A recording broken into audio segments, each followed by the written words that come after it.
ভাইয়া, তুমি কি আমাকে বিয়ে করবে? আমি তোমার সব কাজ করে দিব। তোমার প্যান্ট ধুয়ে দিব, তোমাকে খাবার বেড়ে দেব, তোমার মাথা টিপে দেব, আর তোমাকে অনেক ভালোবাসবো। সব কিছু করব। তুমি আমাকে বিয়ে করবে? পড়ন্ত বিকেলে নদীর পাড়ে বসে নদীর অপরূপ দৃশ্য দেখছিলাম। তখনই পেছন থেকে একটা বাচ্চা কণ্ঠের মেয়ের কথাগুলো বলে উঠল। পেছনে তাকিয়ে দেখি আমার চাচাতো বোন পুতুল, বয়স 7, তৃতীয় শ্রেণীতে পড়ে। এই বয়সেই প্রচণ্ড হিঁচড়ে পাকা হয়েছে। সব সময় আমার পেছনে ঘুরঘুর করে এবং ভালোবাসার কথা বলে। এটা আমাদের পরিবারের সবাই জানে। পুতুলের এমন পাগলামি দেখে কেউ কিছু বলে না, কারণ সে আমার ছোট চাচা চাচির একমাত্র মেয়ে। অনেক সাধনার পর পুতুলকে পেয়েছে তারা, এবং পুতুল আমার বাবা মারও অনেক আদরের বলা যায়। আমার থেকে বেশি প্রিয় সে। আমিও পেঁচিটাকে কম ভালোবাসি না। যখন যা আবদার করে তখন তাই করি। সবাই পিচিটার এমন পাগলামিগুলো মজা ভেবে উড়িয়ে দেয়। সবাই ভাবি বড় হয়ে গেলে আর এমন পাগলামি করবে না। তবে ওর এমন পাগলামির পেছনে হয়তোবা দোষ আমার নিজেরই, কারণ আমরা যৌথ পরিবার। আমার বাবা এবং ছোট চাচা 2 ভাই তারা, আর বেঁচে আসে শুধু দাদি। পুতুলের যখন জন্ম হয় তখন ওকে আমি শখের বশবর্তী হয়ে কোলে নিয়েছিলাম।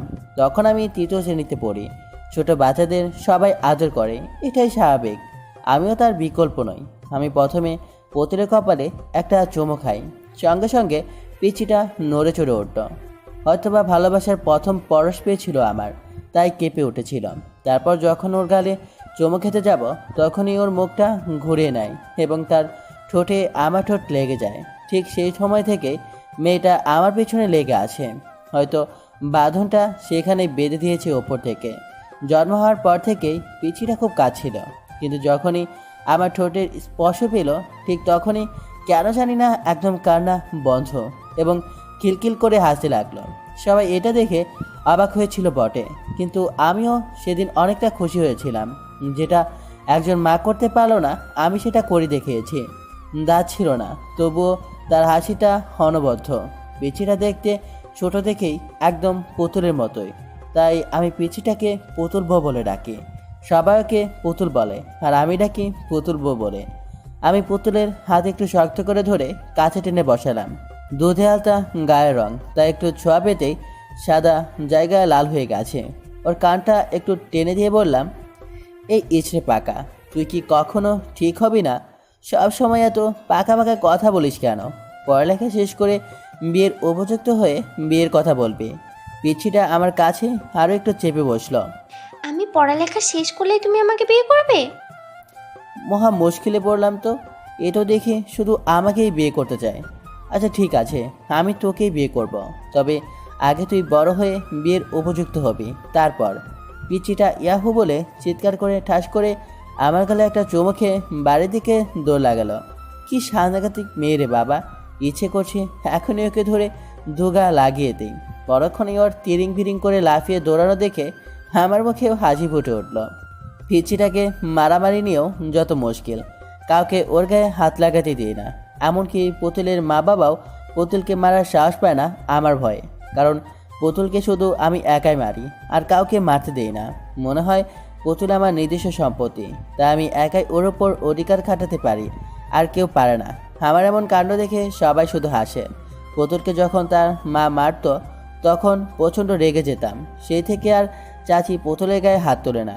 সন্ধ্যা থেকে বাড়ি ফিরলাম, চাচিকে দেখলাম রান্নাঘরে, হয়তো চা নাস্তা বানাচ্ছে। আমি চাচির দিকে এগিয়ে গিয়ে প্রশ্ন করলাম, ছোট মা, পুতুল বউ কোথায়? ওহ, মুগ্ধ বাবা, তুই এসেছিস?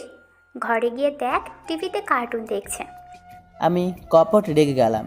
এটা কি তার টিভি দেখার সময়? তুমি ওকে পড়তে বসাওনি কেন? আমার কি সেই সাধ্য আছে যে ওকে পড়তে বসাবো? একমাত্র তুই তো পারিস। দাঁড়াও, ওর কান দুটো আমি মলে দিচ্ছি। এই বলে আমি ছোট চাচির ঘরে গেলাম। ঘরে গিয়ে তো আমি অবাক, কারণ পুতুল টিভি না দেখে বই নিয়ে পড়তে বসেছে। হয়তো আমার উপস্থিতি টের পেয়েছে। মেয়েটা আমাকে প্রচুর ভয় পায়। পুতুল আমাকে দেখে আহ্লাদি কণ্ঠে বলল, ভাইয়া, আমার জন্য চকলেট নিয়ে এসেছো? পিচিটা সব আবদারগুলোর মধ্যে অন্যতম একটা আবদার হলো তার চকলেট চাই। পড়া শেষ করে রাতে ডিনারের পর চকলেট পাবি। তুই পড়তে থাক, আমি হাত মুখ ধুয়ে আসি। এই বলে আমি আমার রুমে এসে হাত মুখ ধুয়ে নিলাম। তারপর আবার ছোটো চাচির ঘরে গেলাম বই নিয়ে। আমিও পড়ি এবং পিচিটাকেও পড়াই। আমি এবার নবম শ্রেণীতে পড়ি। আমি গিয়ে পড়ার টেবিলে বসলাম। পিচিটাও সুরসুর করে আমার কাছে আসলো। পুতুল বউ, তোকে কালকে একটা কবিতা মুখস্থ করতে বলেছিলাম না, মুখস্থ হয়েছে? পিচিটা মাথা ঝাঁকিয়ে উত্তর দিল, হ্যাঁ ভাইয়া, মুখস্থ হয়েছে। তাহলে এখন সেটা না দেখে খাতায় লিখে দে আমাকে। ঠিক আছে ভাইয়া। পিচিটাকে কবিতা লিখতে দিয়ে আমি অঙ্ক কষতে লাগলাম, কিন্তু কিছুতেই অঙ্কটা সমাধান করতে পারছি না। খানিকক্ষণ পর মার ছোটো মা নাস্তা নিয়ে আসলো। ছোটো মাকে দেখার সঙ্গে সঙ্গে বললাম, দেখো না ছোটো মা, আমি কিছুতেই অঙ্কটা মেলাতে পারছি না, একটু বুঝিয়ে দাও না। আমার ছোটো চাচি মাস্টার্স কমপ্লিট করেছে আর আমার মা সামান্য একজন ইন্টার পাস, কিন্তু আমার ছোটো চাচি কখনো আমার মাকে শিক্ষা নিয়ে খোঁটে দেয়নি, সবসময় বড় বোনের মতোই সম্মান করে। এতেই বোঝা যায় সে একজন সুশিক্ষিত। আমাদের সমাজে এমন হাজারো মানুষ আছে যারা নিজে থেকে অল্প শিক্ষিত মানুষদেরকে অপমান করে, মুখে মুখে অপমান না করলেও ব্যবহারে বুঝিয়ে দেয়। প্রাতিষ্ঠানিক শিক্ষা মানুষকে শিক্ষিত করে তোলে, কিন্তু অমানুষকে মানুষ করতে পারে না। তাই প্রাতিষ্ঠানিক শিক্ষার পাশাপাশি ভালো মানুষ হওয়াটাও জরুরি। শুধুমাত্র প্রাতিষ্ঠানিক শিক্ষা না থাকলে আপনি একটা মানুষকে মূর্খ বলতে পারেন না, বরং মূর্খ হচ্ছে তারাই যারা শিক্ষা এবং শিক্ষিতের মূল্য দিতে জানে না। চাচি আমার কাছে এসে টেবিলে নাস্তা রেখে মাথায় হাত বুলিয়ে বলল, বাবা, আগে নাস্তাটা দুজন করে নাও, তারপর বুঝিয়ে দিচ্ছি। তারপর আমরা দুজন নাস্তা করলাম আর আমাদের দুই মা বসে গল্প করলো। আমাদের কাহিনীগুলো অনেক মজার। ছোটো মা আমাকে পড়ায় আর আমি পিচিটাকে পড়াই। নাস্তা শেষ করার পর ছোটো মা আমাকে সুন্দর করে বুঝিয়ে দিয়ে রান্না করতে চলে গেল। আমরা পড়াশোনা করতে লাগলাম আর ওদিকে আমাদের দুই মা রান্না করতে লাগলো। পড়া শেষ করে পিচিটাকে ড্রয়িং রুমে নিয়ে গেলাম। সেখানে বাবা এবং চাচু খোঁজগল্প মেতে রয়েছে। চাচু একজন ব্যাংকার আর আমার বাবা উচ্চ বিদ্যালয়ের প্রধান শিক্ষক। আমরা গিয়ে তাদের পাশে বসলাম। বাবা পিচিটাকে কোলে তুলে নিল। তোমাদের পড়া শেষ হলো মামনি? পিচ্ছিটা একটা ভুবন তোলানো হাসি দিয়ে উত্তর দিল। হ্যাঁ বড় বাবা, আমার পড়াশোনা সব শেষ হয়েছে। জানো বড় বাবা, আজ কি হয়েছে? কই না তো মামনি, তুমি বলো কি হয়েছে? আজকে ভাইয়াকে পড়া ধরেছিলাম। ভাইয়া পারেনি, কিন্তু আমি পেরেছি। পিচ্চিটা কথাটা বলে সে কি হাসে। ওর তালে চাচু এবং বাবাও হেসে দেয়। মেয়েটা সবসময় চালাকি করার চিন্তায় থাকে। চাচু আমাকে জিজ্ঞেস করে, তা বাবা মুগ্ধ, তোমার পড়ালেখা কেমন চলছে? আমি মিষ্টি হাসি দিয়ে বলি, ভালো। বাবাকে বললাম, বাবা আমার খাতা শেষ হয়ে গেছে, কিছু টাকা দাও, কাল আমি খাতা এবং ডায়েরি কিনবো। বাবা বলল, আচ্ছা, কাল সকালে তোমার মায়ের কাছে নিও। এভাবে আমরা চারজন মিলে আড্ডা দিলাম খানিকক্ষণ। তারপর মায়ের ডাক পড়লো খাওয়ার জন্য। সবাই খাবার টেবিলে গিয়ে বসলাম। খাবার খেতে খেতে পিচিটা হঠাৎ বলে উঠল, মা, তুমি জানো ভাইয়া আমাকে আজ কি বলেছে? পুতুলের কথা শুনে আমি বিষম খেয়ে গেলাম। কি না কি বলে প্যাচ লাগিয়ে দেয় কে জানে। মেয়েটা মাঝে মাঝে এমন কথা বলে, ওর কথা শুনে হার্ট অ্যাটাক হওয়ার মতো অবস্থা হয়। এখন না জানি কি বলে, সেই ভয়ে গলায় ভাত আটকে গেল। কোনো মতে পানি খেয়ে ভাতটা নামিয়ে নিলাম। আমি চোখ পাকিয়ে পুতুলের দিকে তাকালাম। ছোটো মা বলল, কি বলেছে? পুতুল খাওয়া বন্ধ করে বলল, ভাইয়া আজ বিকেলে নদীর পাড়ে বসেছিল। আমি সেখানে গিয়ে বললাম, ভাইয়া তুমি আমাকে বিয়ে করবে? আমি তোমার প্যান্ট ধুয়ে দেব, তোমায় খাবার বেড়ে দেব, তোমার সব কাজ করব। তখন ভাইয়া কি বলে জানো?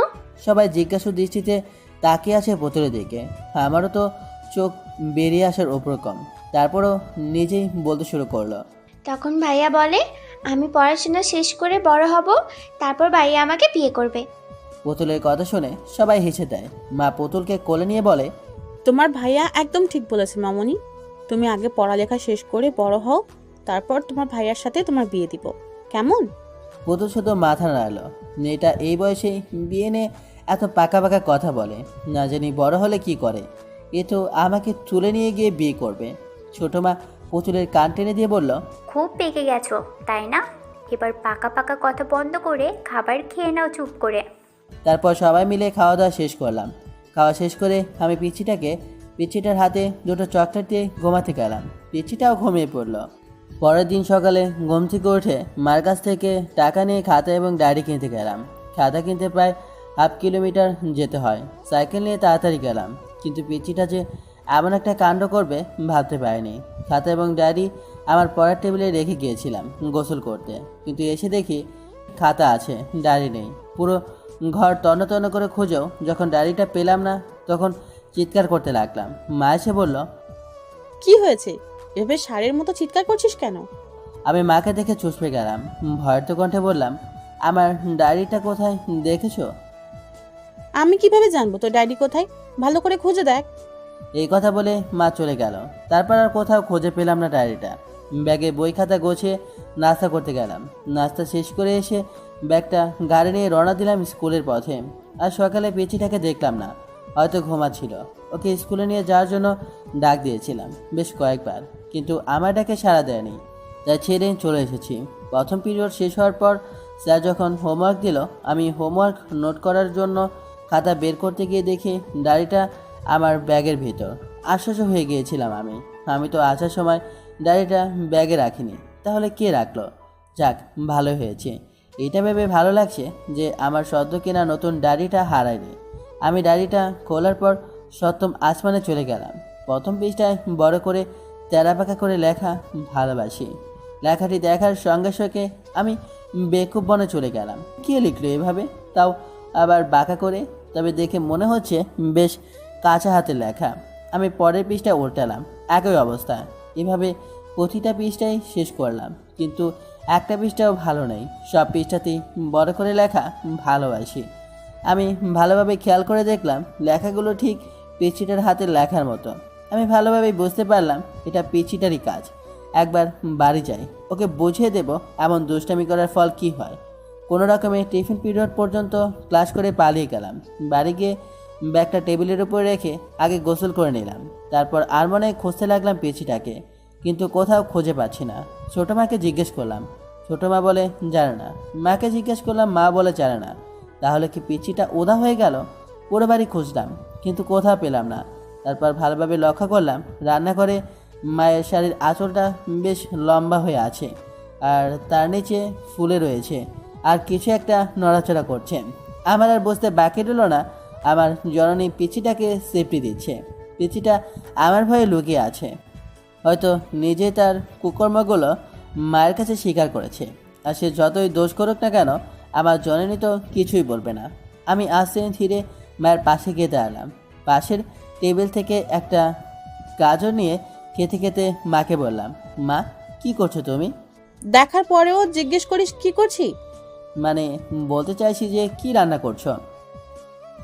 এমন বজ্জাত মেয়েকে ঘটা করে হালুয়া খাওয়ানোর কি আছে? বাজার থেকে একটা লাঠি এনে লাঠির মার খাওয়াও।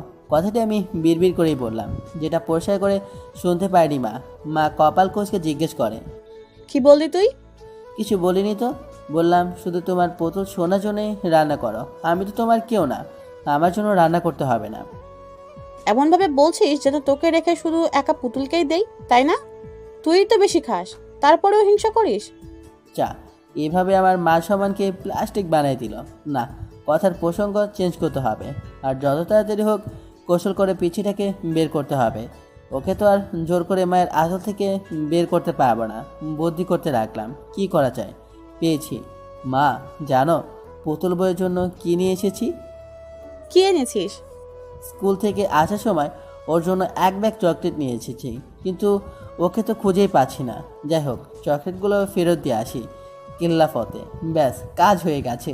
চকলেটের কথা শোনার সাথে সাথেই এক লাফ দিয়ে মায়ের শাড়ির আঁচল থেকে বেরিয়ে আসলো আর বলতে লাগলো, এই তো ভাইয়া, আমি এখানে, আমাকে চকলেট দাও। পুতুল বুঝতে না পারলেও মার ছোট মা বেশ ভালোভাবে বুঝতে পেরেছে এটা পুতুলকে ধরার জন্য আমার একটা টোপ ছিল। এদিকে হাসতে হাসতে ছোট মার অবস্থা শেষ। ছোট মা হাসতে হাসতে পুতুলকে বলল, অবশেষে ধরা পড়লে ফাঁদে, এবার খেলা সামলাও। আমি পুতুলের হাত ধরে বললাম, চকলেট খাবি? চকলেট খাবি তাই না? হ্যাঁ খাবো, দাও। চল আমার ঘরে, তোকে যত্ন করে চকলেট খাওয়াবো। লাফাতে লাফাতে আমার ঘরে আসলো। তারপর দরজাটা লাগিয়ে দিয়ে শুরু হয়ে গেল ধূপধাপ শব্দ। মায়ের হবে, কোনো আওয়াজ হবে না। কিছুক্ষণ পর খুলে দিলাম। পিছিটা হাওয়া করে কাঁদতে কাঁদতে চলে গেল ঘরে। এখন ঘরে গিয়ে শুয়ে শুয়ে কান্না শুরু করে দেবে। মা আমাকে বকলো কিছুটা, একটা থাপ্পড়ে মেরেছে। তারপর আমি খাবার না খেয়ে ঘুমিয়ে পড়লাম। বিকেলে ঘুম থেকে উঠে শুনলাম পিছনে নাকি কিছুই খায়নি। বেশ খারাপ লাগলো, আবারও মনটা খারাপ হয়ে গেল। আমার কারণেই কিছু খায়নি মেয়েটা, এখন নাকি ঘুমাচ্ছে। আমি ওর কাছে গিয়ে বসলাম, ডাকতে লাগলাম আদুরে কণ্ঠে। আমার ডাকে পিচিটার ঘুম ভেঙে গেল। হাতের উল্টো পিঠ দিয়ে চোখ দুটো জ্বলতে জ্বলতে আমার দিকে তাকায়। আমাকে দেখার সাথে সাথে মুখ ফিরিয়ে নেয় অভিমানে। এটুকু মেয়ে, অথচ অভিমানটা তার অনেক বড়। আমি পিচিটাকে আমার দিকে ঘুরিয়ে নিয়ে বললাম, কী রে আমার পুতুল বউ, আমার সাথে কথা বলবি না? আমার পুতুল বউটা পাহাড় সমান অভিমান মুখে জড়ো করে বলল, আমি তোমার সাথে কোনো কথা বলবো না, তুমি পচা, আমাকে শুধু মারো। কথাটি বলেই আমার পুতুল বউটা ফুপিয়ে কেঁদে ওঠে। ওর এমন কান্না দেখে আমার মনটা ঢুকরে উঠল। এর আগে এভাবে কখনো কাঁদেনি মেয়েটা, হয়তো আজ একটু বেশি শাস্তি দিয়ে ফেলেছি। পিচ্ছিটাকে বুকের সাথে জড়িয়ে ধরে বললাম, তোকে কথা দিলাম আর কখনো মারবো না, চল আমরা ঘুরতে যাই। সত্যি আমাকে আর কখনো মারবে না? আমাকে সাইকেলে নিয়ে ঘুরবে? হ্যাঁ সত্যি, তোকে আর মারবো না। আর হ্যাঁ, তোকে সাইকেলে নিয়েই ঘুরবো। পিচ্চিটা ঠাস করে আমার গালে একটা চমক খেলো। ওর পাগলামিগুলো আমাকে অনেক স্বস্তি দেয়। মাঝে মাঝে মনে হয় সারা জীবন এভাবে ওর পাগলামিগুলো সহ্য করে যায়। মাঝে মাঝে ভাবি, এভাবে যদি কেটে যেত সারাটা জীবন, তাহলে কতই না ভালো হতো। মানুষের জীবনের সব চাওয়া পাওয়াগুলো পূর্ণতা পায় না। তারপর আমরা দুজন ফ্রেশ হয়ে খাবার খেয়ে নিলাম। আমি খাইয়ে দিয়েছি পিচিটাকে। খাওয়ার সময় আবার আঙ্গুলে কামড় দিয়েছিল। কামড় দেওয়ার পর সে কি খুশি, কিলকিল করে হাসছিল। হাসতে হাসতে গলায় ভাত আটকে গিয়েছে। তারপর হাসা বাদ দিয়ে একধারে কাছে রাখলো। শয়তানদের অবস্থা মনে হয় এমনই হয়, বেশি বাদামি করলে যা হয় আর কি। তারপর পিচিটাকে সাইকেলে নিয়ে পুরো গ্রাম ঘুরতে লাগলাম। সাইকেলের পেছনে বসালে পড়ে যেতে পারে, তাই সামনে বসিয়ে নিয়েছি। আমি সাইকেল চালাচ্ছিলাম আর সে ননস্টপ বকবক করে যাচ্ছিল। চলার পথে আইসক্রিম, হাওয়াই মিঠাই, চকলেট অনেক কিছু খেয়েছে। আমার পকেটের 12টা বাজিয়ে দিয়েছে অলরেডি। ওর অভিমান ভাঙাতে গেলে আমার পকেটের 12টা বাজেই সবসময়। সবশেষে আমার পুতুল বইয়ের আবদার হলো তাকে কাচের চুড়ি কিনে দিতে হবে। আমি ওকে বললাম, এখন কাচের চুড়ি কোথায় পাবো? আশেপাশে তো কোনো দোকান নেই। পিচিটা সামনে হাত বাড়িয়ে বলল, ওই দেখো ফেরিওয়ালা আমাদের দিকেই আসছে। যেখানে বাঘের ভয় সেখানেই সন্ধ্যা হয়। ফেরিওয়ালাকে কি এখনই আসতে হলো? আর কি আর করার, বাধ্য হয়ে কিনে দিলাম কাচের চুড়ি। শখ করে যখন চেয়েছে তখন আর না করি কি করে। পেচিটার মুখের হাসিটা যে আমার সব কিছু। এর ভুবন বোলালো হাসিটা দেখলে কেন জানি না আমার মনটা ঠান্ডা হয়ে যায়। আচ্ছা, আমি কি পিচিটাকে ভালোবাসি নাকি বোনের মতোই ভালোবাসি? রাতে ঘুমাচ্ছিলাম একদিন, রাত প্রায় 1টা বাজে। হঠাৎ কারো কান্নার শব্দ পেয়ে ঘুম ভেঙে যায় আমার, কিন্তু কে কাছে বুঝে উঠতে পারছি না। আমি ঘর থেকে বের হয়ে গেলাম। শব্দটা ছোটো মায়ের ঘর থেকে আসে। এত রাতে কে কাছে? দরজা খোলা আর বাতিও চালু আছে। গিয়ে দেখি সেখানে মা বাবাও আছে, পুতুলের পাশে বসে। ছোটো মা পুতুলের মাথায় হাত বুলিয়ে দিচ্ছে আর কাছে, আর মা পুতুলের মাথায় পানি দিয়ে দিচ্ছে। তাহলে কি পুতুলের কিছু হয়েছে? আমি দৌড়ে পুতুলের কাছে গিয়ে দাঁড়ালাম। বেশ অতিরিক্ত কণ্ঠে প্রশ্ন ছড়লাম, ছোটো মা কী হয়েছে পুতুলে? আর তুমি কাছো কেন? ছোটো মা কিছু বলার আগে চাচু বলল, তেমন কিছু না, একটু জ্বর এসেছে শুধু। কথাটা শুনেই আমার কেমন যেন খারাপ লাগলো। এখনকার জ্বর মোটেও সুবিধার নয়। যে মেয়েটা সারাদিন পুরো বাড়ি ছুটে বেড়ায়, এখন সেই মেয়েটাই কিনা নিঃশব্দ হয়ে বিছানায় শুয়ে আছে। এটি কি আদৌ মানানসই? আমি আমার পুতুল বইয়ের মাথায় হাত দিয়ে দেখলাম জ্বর প্রচণ্ড রাগ উঠলো আমার। এতটুকু মেয়েকে কি এত কষ্টে রাখা ঠিক হচ্ছে? মা, পুতুল বইয়ের মাথার পানি মুছে দাও। কেন? আমি পুতুল বউকে ডাক্তারের কাছে নিয়ে যাব। এত রাতে ডাক্তার কোথায় পাবি? দোকান তো বন্ধ। দোকান বন্ধ হয়েছে বলে কি হাত গুটিয়ে বসে থাকবো? আমি আর কাউকে কিছু না বলে একটা তোয়ালে নিয়ে পুতুলের মাথার পানি মুছে দিয়ে ওকে কোলে নিয়ে ছুটতে লাগলাম। পেছন থেকে সবাই অনেক ডাকাডাকি করলো, কিন্তু কারো ডাকে সাড়া দিলাম না। তাই বাধ্য হয়ে বাবা এবং ছোট চাচু আমার পিছু পিছু আসতে লাগলো। এত রাতে পড়লে চিকিৎসকের দোকান বন্ধ, তাই বাধ্য হয়ে ছুটতে হলো হাসপাতালের পথে। হাসপাতাল প্রায় 1 কিলোমিটার দূরে, তবুও আমার থামা যাবে না। আমাদের বাড়ির প্রাণ পুতুল, যদি ওর কিছু হয়ে যায় তাহলে আমাদের বাড়িটা নিষ্প্রাণ হয়ে যাবে। তখন কার সাথে আমরা খেলাধুলা করব আর কাকেই বা এতটা ভালোবাসবো। পেছন থেকে বাবা এবং চাচু বারবার বলছে পুতুলকে আমাদের করে দাও, আমরা নিয়ে যাচ্ছি, তুমি নিয়ে যেতে পারবে না এতদূর। কিন্তু আমি কারো কথা শুনছি না। একটা সময় আমি হাসপাতালে গিয়ে পৌঁছালাম পুতুলকে নিয়ে। শুধু একটা ডাক্তারের কেবিনে ঢুকলাম অনুমতি ছাড়াই। কেবিনে একজন মহিলা ডাক্তার বসেছিল। আমাকে দেখার সঙ্গে সঙ্গে বলল, আমি আন্টিটার কাছে গিয়ে কাঁদতে কাঁদতে বললাম, আন্টি আমার পুতুল বউকে সুস্থ করে দিন, ওর অনেক জ্বর এসেছে। আমার পিছু পিছু বাবা এসে বলল, মুগ্ধ, এভাবে কারো অনুমতি ছাড়া কেউ প্রবেশ করে? বাবা অনেকটা রেগেই তেড়ে আসতে লাগলো আমার দিকে। বাড়াবাড়ি ভালো, কিন্তু এতটাও বাড়াবাড়ি করা ভালো না যেটাতে লোকে আমাদের মন্দ বলে। ডাক্তার আন্টি বাবাকে থামাই দিয়ে বলে। তারপর ডাক্তার আন্টি পুতুলকে দেখলো, জ্বর মেপে দেখলো 101 জ্বর। তারপর ডাক্তার আন্টি ওষুধ লিখে দিল। আমরা হাসপাতাল থেকে বের হয়ে ফার্মেসি থেকে ওষুধ নিলাম। তারপর বাড়িতে আসলাম। সেই রাস্তায় পুতুল আমার সাথে ঘুমিয়েছিল। সকালে ঘুম থেকে উঠে দেখি আমার বুকে মাথা রেখে ঘুমিয়ে আছে। সেদিন আবারও তার মায়ে পড়ে গিয়েছিলাম আমি। মেয়েটা বড্ড মায়াবী, ওর দুষ্টুমি সবাইকে মুগ্ধ করে দেয়। এভাবে কেটে যেতে লাগলো প্রতিটি প্রহর। পিচ্চিটার সাথে খুনসুটিতে দিনগুলো পেরিয়ে যাচ্ছে। এইভাবে কেটে গেল 1টি বছর, কিন্তু এখনও পিচ্চিটার দুষ্টুমি কমেনি। একদিন কোচিং সেন্টারে পরীক্ষা দিয়েছিলাম। হঠাৎ আমার পুতুল বউটা দৌড়ে আমার কাছে চলে আসলো। এমন আচমকা ঘটনার জন্য মোটেও প্রস্তুত ছিলাম না আমি। স্যার তো রেগে আগুন, আমাকে অনেক বকাঝকা করে ক্লাস থেকে বের করে দিল। আমি মন খারাপ করে পিচিটাকে নিয়ে কোচিংয়ের বাইরে বের হয়ে আসি। একটা খোলা মাঠে নদীর ধারে পিচিটাকে নিয়ে গেলাম। আজ কেন জানি না পিচিটার উপর রাগ করতে পারলাম না, পিচিটাকে মারতেও পারলাম না, কারণ ওকে কথা দিয়েছিলাম যে আর কখনো ওকে মারব না। আমি ওর সামনে হাঁটু গেড়ে বসে ওর গালে হাত রেখে বলি, কী রে পুতুল বউ, এভাবে কোচিংয়ের ভেতর দৌড়ে এসেছিস কেন? পিচিটা আমার প্রত্যুত্তর না করে ফিক করে হেসে দেয়। আমি ওর হাসির রসটা বুঝে উঠতে পারলাম না। বেকুবের মতো প্রশ্ন করলাম, কি হয়েছে, এভাবে হাসিস কেন? তুমি এখনো দেখোনি? আশ্চর্য, পিচিটা কি দেখার কথা বলছে? তুই কি দেখার কথা বলছিস? এবার পিচিটা দাঁত কিলিয়ে দেখালো ওর দুটো দাঁত নেই, তার মানে দাঁত পড়েছে। ওর ফোকলা দাঁতের হাসিটা অসম্ভব সুন্দর লাগছে। মোহনীয় সৌন্দর্যের হাসি, তার দেখলে মন ভরে যায়। ভালোবেসে এভাবেই তাকে করতে চাই আপন। লেখার মধ্যে হুট করে মাথায় আসে ছন্দটি। আমি পিচিটাকে রাগানোর জন্য বললাম, কিরে তোর দুটো দাঁত নেই, ইঁচড়ে নিয়ে গেছে, এখন তো আর তোর দাঁত উঠবে না, কি করবি তাহলে? পিচিটা আমাকে অবাক করে দিয়ে বলল, কে বলেছে তোমাকে আমার দাঁত ইঁদুর নিয়ে গেছে? আমার দাঁত তো আমার কাছেই আছে। এই বলে পিচিটা তার হাতের মুঠো খুলে আমাকে দেখালো। কি আশ্চর্য ঘটনা, দুটো দাঁত নিয়ে এসেছে সে আমাকে দেখানোর জন্য। কেমন শয়তানি মেয়ে। মানুষ দাঁত ইঁদুরের গর্তে বা ঝোপঝাড়ে ফেলে দেয়, কিন্তু এই মেয়েটা দাঁত হাতে নিয়ে ঘুরে বেড়াচ্ছে। ভাবা যায় এগুলা? পিচিটা আবার বলতে লাগলো, তুমি তো বললে আমার দাঁত ইঁদুর নিয়ে গেছে, কিন্তু আমি ইঁদুরকে আমার দাঁত দিইনি। আমার দাঁত আমি আমার কাছেই রেখে দিয়েছি। আমার অপমান আমাকেই ফিরিয়ে দিল। তারপর পিচিটাকে নিয়ে নানান জায়গায় ঘুরে বেড়ালাম। পিচিটা আবদার করলো সে নাকি পার্কে যাবে, আমিও নিয়ে গেলাম। সে শুধু আমার সাথেই ঘুরছে, কিন্তু কিছু খেতে চায় না।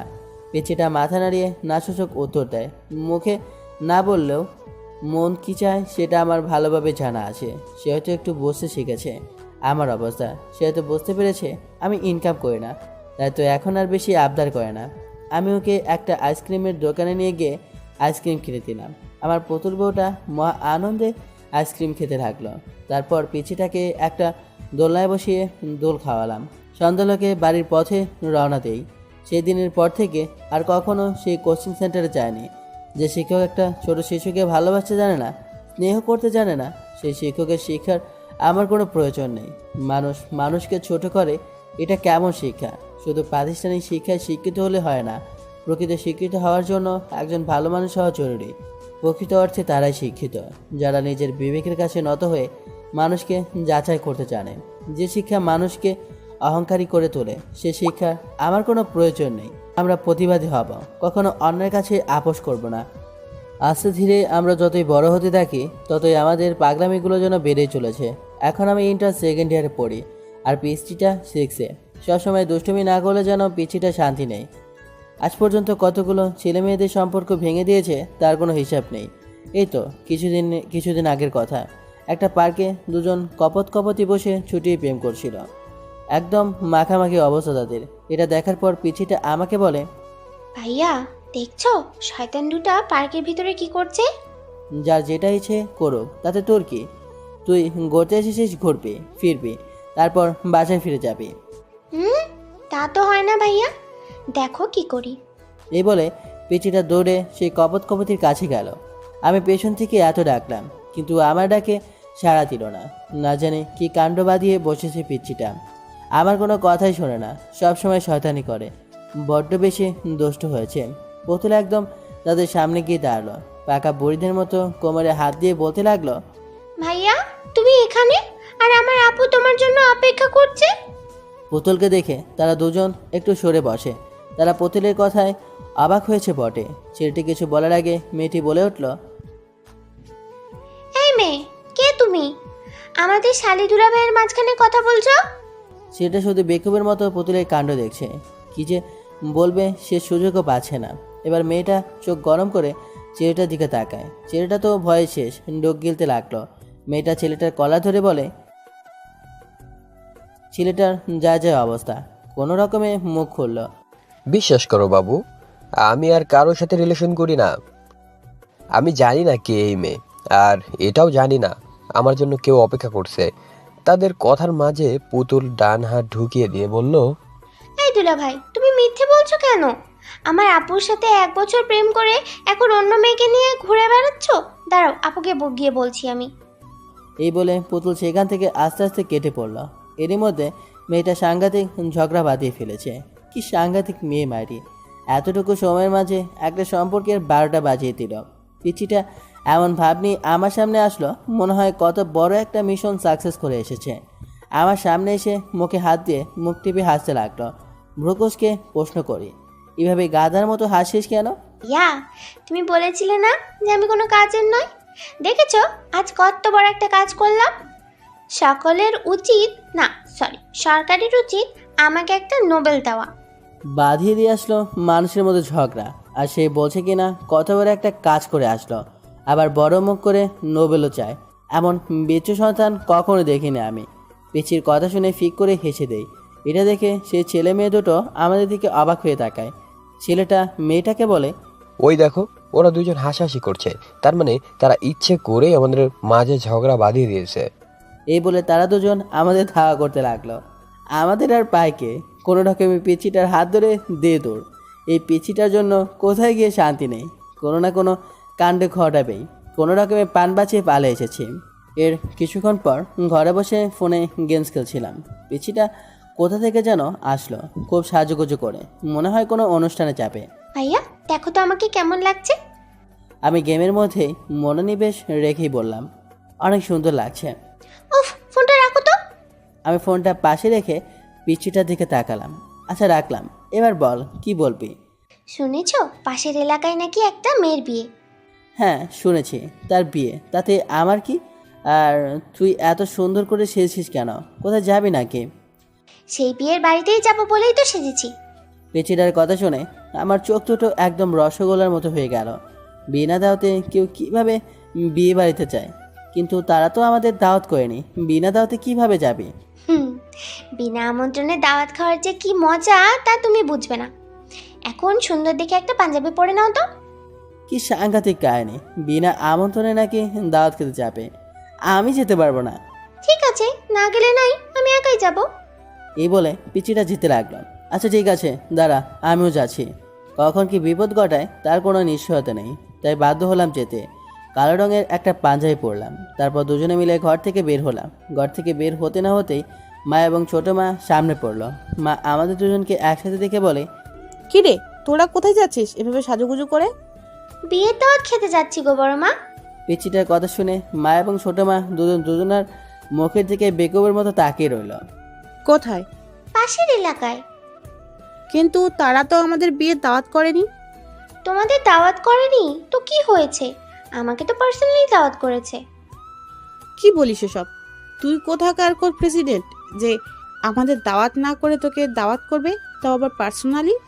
বড় মা, তুমি আমার মতো একজন ভদ্র সমাজসেবীকে এভাবে অপমান করতে পারো না, আমার সম্মানে লাগে। যে মেয়েটা মানুষের মধ্যে ঝগড়া বাঁধিয়ে দেয় সে বসে কিনা সে একজন ভদ্র সমাজসেবক, মানা যায় এগুলা? ইস্ত্রে পোকা কি আর সাধে বলি? মা এবং বড় মা আমাদের পথ আটকালো না, কারণ তারা জানে তারা তাদের পুতুলের সাথে কখনো কথায় পেরে উঠবে না। পথে যেতে যেতে আমাদের কথোপকথন। ভাইয়া, আমরা কি দিয়ে খাওয়া শুরু করবো বলো তো? মুরগির রোস্ট নাকি গরুর কলিজার রোস্ট? তুই কি দিয়ে খাওয়ার চিন্তা করছিস আর আমি চিন্তা করছি মার খাওয়ার? কথাটি আমি মনে মনেই বললাম। আগে গিয়ে দেখ খেতে দেখ কিনা, তারপর ভাববি কি দিয়ে খাওয়া শুরু করবি। আর এসব কি আজগুবি খাবারের নাম বলছিস তুই? গরুর কলিজা আবার কখনো রোস্ট হয়? তাহলে ওটাকে কি বলে? কলিজা ভুনা বলে। ও, ওটাই। আমাদের খেতে দিবে কিনা সেটাই জানা নেই, আর সে কিনা কী দিয়ে খাওয়া শুরু করবে সেই চিন্তাই করছে। আজ তো কপালে মায়ের আছে বিনা দাওয়াতে বিয়ে বাড়িতে যাওয়ার জন্য। ভাইয়া কি বলছো এমন বিড়বিড় করে? ভাবছি রে বুড়ি। কি ভাবছো? এটাই ভাবছি যে 40 দিন পর আমাদের 40-এ কে খাবে। এবার কথা না বলে চুপচাপ চল। পিছিটা হয়তো আমার কথার মানে বুঝতে পারেনি, তাই চুপচাপ হাঁটা ধরলো। আজ আমার প্রথম অভিজ্ঞতা হবে বিনা আমন্ত্রণে দাওয়াত খাওয়ার। না জানি কপালে কি আছে, পিছিটা নিজেও মরবে আর আমাকেও মারবে। ভাগ্য করে পেয়েছিলাম এমন একটা পুতুল বউ যে সবসময় আমাকে বিপদে ফেলার চিন্তাভাবনা করে। বিনা দাওতে বিয়ে বাড়ি তো এসেছি ঠিকই, কিন্তু কপালে যে কি আছে তা একমাত্র আল্লাহ জানে। কী রে, বিয়ে বাড়িতে তো চলে আসলাম, এবার কোন পরিচয়ে ঢুকবি? বরপক্ষ নাকি? আমার কথা শেষ করতে না দিয়ে পিচ্ছিটা বলে উঠল। না না, ভুলেও বরপক্ষের কথা বলা যাবে না, কারণ বরপক্ষ তো এখনো আসেনি। যদি বরপক্ষের কথা বলি তাহলে তো পাবলিক আমাদেরকে ধোলাই দেবে। এইটুকু মেয়ের মাথায় কি বুদ্ধি! আমাদের দুজনের কথোপকথনের মাঝে হঠাৎ একজন লোক আসলো। আমার গরু যেহেতু আমার পুতুল বউ, সে সবসময় আমার আগে আগে যায়, তাই এবারেও সে নিজেই উত্তর দিল। আমাদের চিনবেন কিভাবে? আগে কখনো দেখেননি তো তাই। আর আমরা কোন পক্ষের লোক? কিন্তু তোমাদের দাওয়াত করছি বলে তো আমার মনে হয় না। হ্যাঁ আঙ্কেল, মনে হবে কি করে আপনার? যখন আপনি বাড়িতে দাওয়াত দিতে গিয়েছিলেন তখন তো আমরা নানু বাড়িতে গিয়েছিলাম, তাই আমাদেরকে দেখেননি। কিন্তু তোমাদের মা বাবা কই? মা বাবা আমাদের জন্য ভিতরে অপেক্ষা করছে। এই ভাইয়া চলো, দেরি করলে আবার মা বকবে। এই বলে টানতে টানতে পিচিটা আমাকে ভেতরে নিয়ে যায়। তারপর একটা টেবিলে বসলাম। কিছুক্ষণ পর খাবার পরিবেশন করা হলো। দুজনে পেট ভরে খেলাম। তারপর স্থান ত্যাগ করি আমরা। গ্রামের পিচঢালা রাস্তায় হেঁটে চলেছি আমরা। রাস্তার দুই ধারে সবুজ ফসলে ভরা। দুজন যতদূর চোখ যায় শুধু ফসল আর ফসল। গ্রামের মেথেপটগুলো মানুষের মন ভালো করে দেওয়ার জন্য যথেষ্ট। রাস্তার দুই ধারে দাঁড়িয়ে আছে লম্বা লম্বা ডাব গাছ। বসন্তের ছোঁয়া লেগেছে প্রকৃতিতে। কোকিল তার নিজ কণ্ঠে গান গেয়ে বেড়াচ্ছে মনের সুখে। সৃষ্টির এমন মনোরম দৃশ্য বড়ই মনোমুগ্ধকর। ইচ্ছে করে হারিয়ে যাই এই সুন্দর প্রকৃতিতে, বিলিয়ে দেয় নিজেকে। মেথেপট ধরে বাড়ির উদ্দেশ্যে হাঁটছিলাম। হঠাৎ পিচ্চিটা বলে ওঠে, হুফ, জোর বাঁচা বেঁচে গেছি। ধরা পড়লে কি যে হতো। কি আর হতো, মান সম্মান প্লাস্টিক হয়ে যেত। সম্মানের আবার প্লাস্টিক সিলভারের হয় নাকি? পিচ্চিটার এমন পাকনামি কথা শুনে ওর কানটা টেনে ধরলাম। উফ ভাইয়া, লাগছে, ছাড়। লাগার জন্যই তো ধরেছি। এত পাকা পাকা কথা বলিস কেন? পাকা পাকা কথা কখন বললাম? আমি তো ঠিকই বলেছি। তুমি কখনো দেখেছো মান সম্মান প্লাস্টিকের হয় বা সিলভারের হয়? দেখোনি তো? তাহলে বলো আমার কথাটা ভুল কোথায়? পিচ্চির এমন অকাট্য যুক্তি শুনে আমি স্তব্ধ। তবুও কান ছাড়লাম না তার। এবার একটু জোরেই টেনে ধরেছি। ভাইয়া ছাড়, খুব ব্যথা করছে। আমি কি তোমার ঘরের বউ নাকি যে যখন খুশি আমাকে মারবে? আমি পিচ্চিটার কান ছেড়ে দিয়ে বললাম, তুই আমার ঘরের বউ হতে যাবি কেন? তুই তো আমার ঘরের কাজের বুয়া। কি বললে তুমি? আমি কাজের বুয়া? তারাও দেখাচ্ছি তোমাকে মজা। এই বলে পিচ্চিটা আমাকে ধাওয়া করতে লাগলো আর আমি দৌড়াতে লাগলাম। বেশ খেপিয়ে দিয়েছি আমার পুতুল বউটাকে। এখন কোনোভাবেই তার হাতে নিজের ধরা দেওয়া যাবে না। ধরা পড়লেই বিপদ, কারণ না জানি কতটা রেগে আছে, আর ধরতে পেলে ধোলাই তো অবশ্যই দেবে। দুজনেই প্রাণপণে ছুটেছি। বিয়েবাড়ি থেকে যেটুকু খাবার খেয়েছি দৌড়াতে দৌড়াতে সব হজম হয়ে গেছে। তাহলে লাভটা কি হলো? আজ আমার পরীক্ষার রেজাল্ট দিয়েছে। ঘরে মন খারাপ করে বসে আছি আমি। এমন সময় পিচিটা আসলো আমার ঘরে, এসে বলে, ভাইয়া, তোমার তো আজকে রেজাল্ট দিয়েছে, কিন্তু তুমি মন খারাপ করে বসে আছো কেন? পুতুল, আমার মন খারাপ আছে, আমাকে একটু একা থাকতে দে, তুই যা। পুতুল কিছু না বলে চলে গেল। ড্রয়িং রুমে মা এবং ছোটো মা বসে গল্প করছিল। সেখানে গিয়ে মাকে বলল, বড় মা, তোমার ছেলে পরীক্ষায় ফেল করেছে। দুজনেই গল্প করছিল। পুতুলের এমন কথায় দুজনেই চমকে ওঠে। সবাই ভাবছে এত ভালো একটা স্টুডেন্ট কিভাবে ফেল করতে পারে, যে কিনা প্রতিবার প্রথম হয়, এবার সে ফেল করলো। মুগ্ধ ফেল করেছে, তোমাকে কে বললো? কেউ বলেনি, কিন্তু তোমার ছেলে তো মন খারাপ করে বসে আছে। আমি গেলাম, আমাকে বলে আমার মন খারাপ আছে, তুই যা, আমাকে একা থাকতে দে। মা, তুমি আমাকে মেরেছো, তাতে কোনো সমস্যা নেই, কিন্তু কেন মেরেছো সেই কারণটা বলো। মা কপট রেগে গিয়ে ঝাঁঝালো কণ্ঠে বলে উঠল, তুই এত বড় একটা সত্যি আমাদের কাছে লুকিয়েছিস, আবার সাধু সাজে প্রশ্ন করিস কেন মারলাম? আমি যত মায়ের ব্যবহার দেখছি ততই অবাক হচ্ছি। আগে কখনো মায়ের আচরণ এমন হয়নি, কিন্তু আজ হঠাৎ মায়ের কি হলো যার কারণে এতটা বাজে ব্যবহার করছে আমার সাথে? তবে মায়ের এমন অকারণে বাজে ব্যবহার আমাকে খুব আঘাত করছে। কোন কোন সত্যিটা লুকিয়েছি আমি তোমার কাছ থেকে, যার কারণে এতটা বাজে ব্যবহার করছো আমার সাথে? তুই যে ফেল করেছিস তা আমাদেরকে বলেছিস? এই কথাটি শুনে সপ্তম আসমান থেকে পড়লাম। আমি কখন ফেল করলাম? আর মাকেই বা এই কথাটি কে বললো? পুতুল বলেছে। আজ পুতুল না বললে তো আমার জানতেই পারতাম না তোর এই ঘটনা। তুই নাকি মাকে বলেছিস যে আমি ফেল করেছি? তুমি মন খারাপ করে বসেছিলে, ভেবেছিলাম তুমি ফেল করেছো, তাই বলেছি। কিন্তু আমি তো ভাবিনি যে বড় মা তোমাকে মারবে। সরি ভাইয়া। পেচিটার এমন অসহায় মুখ দেখে আমি আর রাগ করে থাকতে পারলাম না। তবুও বললাম, জানিস তো পুতুল, বেশি বাড়াবাড়ি কোনো কিছুতেই ভালো না, সেটা হোক ভালো কিংবা খারাপ। মজা করার একটা সীমা থাকে। শোন, তোকে একটা গল্প বলি। একটা রাখাল বনে ছাগল চড়াতে যেত। সে গ্রামের লোকদের সাথে মজা করার জন্য বাঘ এসেছে বলে চিৎকার করতে লাগলো। রাখালের চিৎকার শুনে গ্রামের সবাই ছুটে আসলো তাকে সাহায্য করার জন্য, কিন্তু এসে দেখে সেখানে কোনো বাঘ নেই, উল্টো রাখাল হাসে। এরপর আরও একবার রাখাল এভাবেই মজা করলো। গ্রামের লোকেরা ছুটে আসলো রাখালকে বাঁচাতে, কিন্তু রাখাল আবারও হাসতে লাগলো। এমনিভাবে তৃতীয় দিন সত্যি সত্যি বাঘ চলে আসে এবং রাখাল প্রাণ বাঁচানোর জন্য চিৎকার করে সাহায্য চাইতে লাগলো। কিন্তু এবার গ্রামের লোকেরা মজা ভেবেই সাহায্য করতে এগিয়ে আসেনি, বাঘ রাখালকে খেয়ে নেয়। এই গল্পটি শুনে তুই কি বুঝলি? অকারণে মজা করা আর আমাদের ঠিক না। অকারণে মজা করলে নিজে কি বিপদে পড়তে হয়। এই তো ভালো বে। ভাইয়া, তোমার খুব লেগেছে তাই না? না রে পাগলি, লাগেনি। ওটা তো মায়ের ভালোবাসা ছিল, লাগবে কেন? এখন তুই যা। মা আমার যেই গালে থাপড় মেরেছিল, পুতুল ঠাস করে সেই গালে একটা চুমু খেয়ে চলে যায়। আমি বুঝি না এই মেয়েটির কাণ্ডগুলো, কখন কি করে বোঝাই মুশকিল। এত বড় হয়েছে এখন, তবুও দুষ্টুমি গেল না। বিশেষ করে ওর এমন পাগলামিগুলোর জন্যই ওর উপর বেশি রেগে থাকতে পারে না। বিকেলবেলা মন খারাপ করে ড্রয়িং রুমে বসেছিল মা। বাবা খুশি মনে বাজার থেকে মিষ্টি নিয়ে বাসায় বাড়িতে ঢুকলো। বাড়িতে ঢুকেই দেখে মা মন খারাপ করে বসে রয়েছে। বাবা মায়ের পাশে গিয়ে বসলো। বাবা মিষ্টির প্যাকেট খুলে একটা মিষ্টি মায়ের দিকে এগিয়ে ধরে তারপর বলে, কি রেহনুমা, তুমি মন খারাপ করে বসে আছো কেন? আজ তো তোমার খুশি হওয়ার কথা, তা না করে তুমি মন খারাপ করে বসে আছো। এই নাও মিষ্টি খাও। মা মুখ গোমরা করে উত্তর দেয়, আর মিষ্টি কিসের জন্য খুশি হব বলো? মায়ের কথা শুনে বাবা কিছুটা অবাক হয়।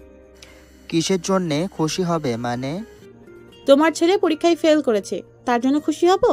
বাবা মনে মনে ভাবছে, রেহনুমা কি মাতাল হয়ে গেছে নাকি যে এসব আবল তাবল বকছে?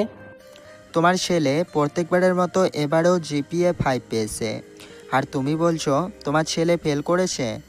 তোমাকে কে বললো এই কথাটি? বাবার কথা শুনে মায়ের হার্ট অ্যাটাক করার মতো অবস্থা। তুমি কি বলছো? আমাদের মুগ্ধ ফেল করেনি? তাহলে যে পুতুল বলল মুগ্ধ ফেল করেছে, তাই তো আমি ওকে গিয়ে বকাঝকা করলাম। ছেলেটা মন খারাপ করে না খেয়ে বসে আছে, আমি ওকে মেরেছি, তবুও কিছু বলেনি। আর আমি যে ওকে মারলাম, ও বলবে না যে ও রেজাল্ট ভালো করেছে? তা না করে মুখ বুজে সব সহ্য করে নিল। এটা তুমি অন্যায় করেছো। না জেনে কাউকে কিছু বলা ঠিক না। আর আমাদের পুতুল মামনি তো সব সময় মজা করে, ওর কথা তোমার সিরিয়াসলি নেওয়া ঠিক হয়নি। সত্যি ছেলেটার প্রতি অবিচার করেছি। না জানি কতখানি অভিমান করে আছে তার মায়ের উপর। আমাদের ছেলেকে আমি ভালোভাবে চিনি।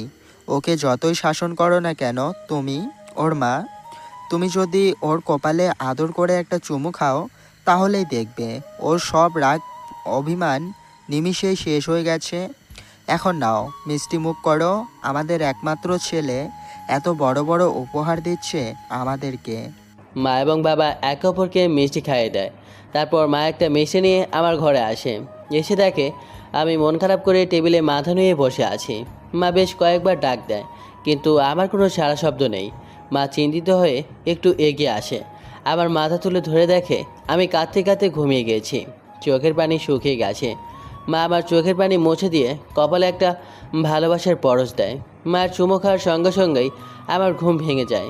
তাকিয়ে দেখি মায়ের চোখ দিয়ে পানি পড়ছে। আমি কখনোই মায়ের চোখে পানি সহ্য করতে পারি না, কিন্তু এখন আমার জননী আমার সামনেই কাছে।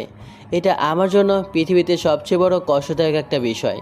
আমি মায়ের চোখের পানি মুছে দিয়ে বললাম, মা তুমি কাঁদছো কেন? কি হয়েছে তোমার? আমি তোর প্রতি অনেক বড় অবিচার করে ফেলেছি বাবা। আমি পুতুলের কথাকে সত্যি মনে করে তোকে মেরেছি, কিন্তু আমি তো জানতাম না তুই অনেক ভালো রেজাল্ট করেছিস। তোর বাবাই আমাকে বলল।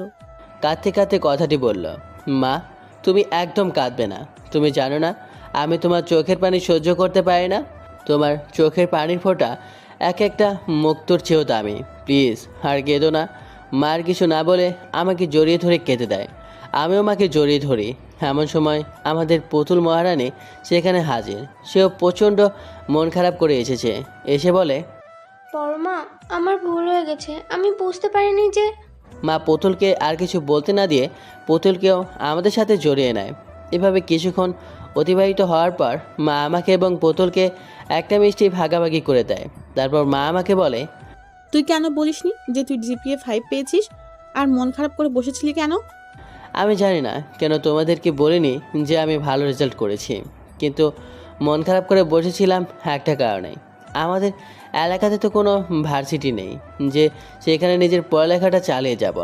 এখন তো আমাকে তোমাদেরকে ছেড়ে দূরে কোথাও গিয়ে পড়ালেখা করতে হবে। তাই মনটা খুব খারাপ। কখনো তোমাদেরকে ছেড়ে থাকিনি তো, তাই কষ্টটা একটু বেশি হচ্ছে। আর আমার পুতুল বউকে ছেড়ে কিভাবে থাকবো? ওর সাথে দুষ্টুমি করে তো প্রতিটা মুহূর্ত কাটে। মা আমার মাথায় হাত বুলিয়ে দিল। মন খারাপ করে না বাবা, তুই তো আর সারা জীবনের জন্য চলে যাচ্ছিস না। এই তো কিছু বছর, তারপরেই তো আবার চলে আসবি। আমি আর কিছু বললাম না। মা চলে যায়। সেদিন রাতে ঘরে শুয়ে শুয়ে একটা গল্পের বই পড়ছিলাম। হঠাৎ ছোটো মা আমার ঘরে আসে। এসেই আমার মাথার পাশে বসে আমার মাথাটা ছোটো মায়ের কোলে তুলে নেয়। তারপর চুলে বিলি কাটতে শুরু করে। আমি কিছু বললাম না। চোখ দুটো পরমা এসে বন্ধ করে ছোটো মায়ের আদর খেতে লাগলাম। হঠাৎ ছোটো মা বলে উঠল, বাবা মুগ্ধ। যখন ছোটো মা একা থাকে তখন আমি ছোটো মাকে শুধু মা বলেই ডাকি। আর যখন ছোটো মা এবং মা একসাথে থাকে তখন ছোটো মাকে ছোটো মা বলে ডাকি। আমি চোখ দুটো বন্ধ রেখেই বলি, হ্যাঁ মা বলো। আমার মেয়েটা তোকে খুব জ্বালাই, তাই না বাবা? আজ আমার মেয়েটার কারণেই তুই তোর মায়ের হাতে মার খেলি। আমি ছোটো মায়ের কথা শুনে চট করে উঠে বসি। কপট রাগে বলি, এসব কি বলছো তুমি? যাকে নিয়ে জীবনের এতটা পথ পাড়ি দিলাম, তুমি তাকেই দোষারোপ করছো। যার দুষ্টুমি না দেখলে আমার মন ভালো থাকে না, যার সাথে ঝগড়া না করলে আমার দিন কাটে না, তুমি তাকেই দোষারোপ করছো। মা, আমি আমার পুতুল বউকে অনেক ভালোবাসি। ও যত বড়ই অন্যায় করুক না কেন, সব অন্যায় আমার কাছে খুবই তুচ্ছ এবং ছোট। আর মা আমাকে মেরেছে, তাতে কি হয়েছে? একটাই তো মেরেছে, তাতে কি এমনটা হয়েছে? তোমরা আমার গুরুজন, তোমরা আমার মাথার ছাদ। তোমরা আমাকে শাসন না করবে না তো কে করবে? মা, তুমি জানো আমি কতদিন ধরে মায়ের হাতে মার খাইনি? তোমার মনে আছে ছোটোবেলায় একবার গাছ থেকে পড়ে গিয়েছিলাম? ঠিক সেদিন মা আমাকে মেরেছিল। তখন আমার বয়স 7 বছর। আর আজ এতদিন পর মায়ের হাতে মার খেলাম।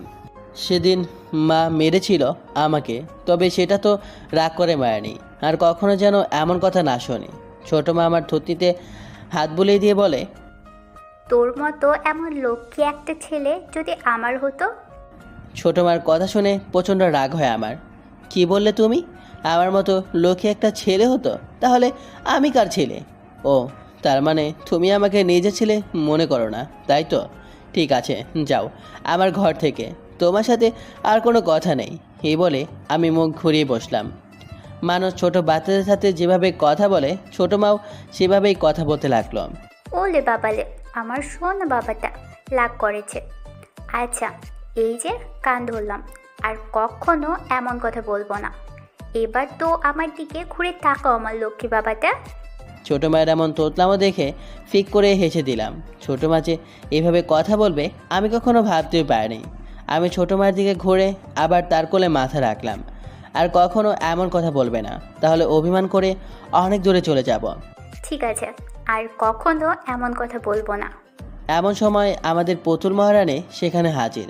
বাহ, ছেলেকে পেয়ে এখন মেয়েকে ভুলে গিয়েছো তাই না? চুপি চুপি ভাইয়াকে আদর করা হচ্ছে।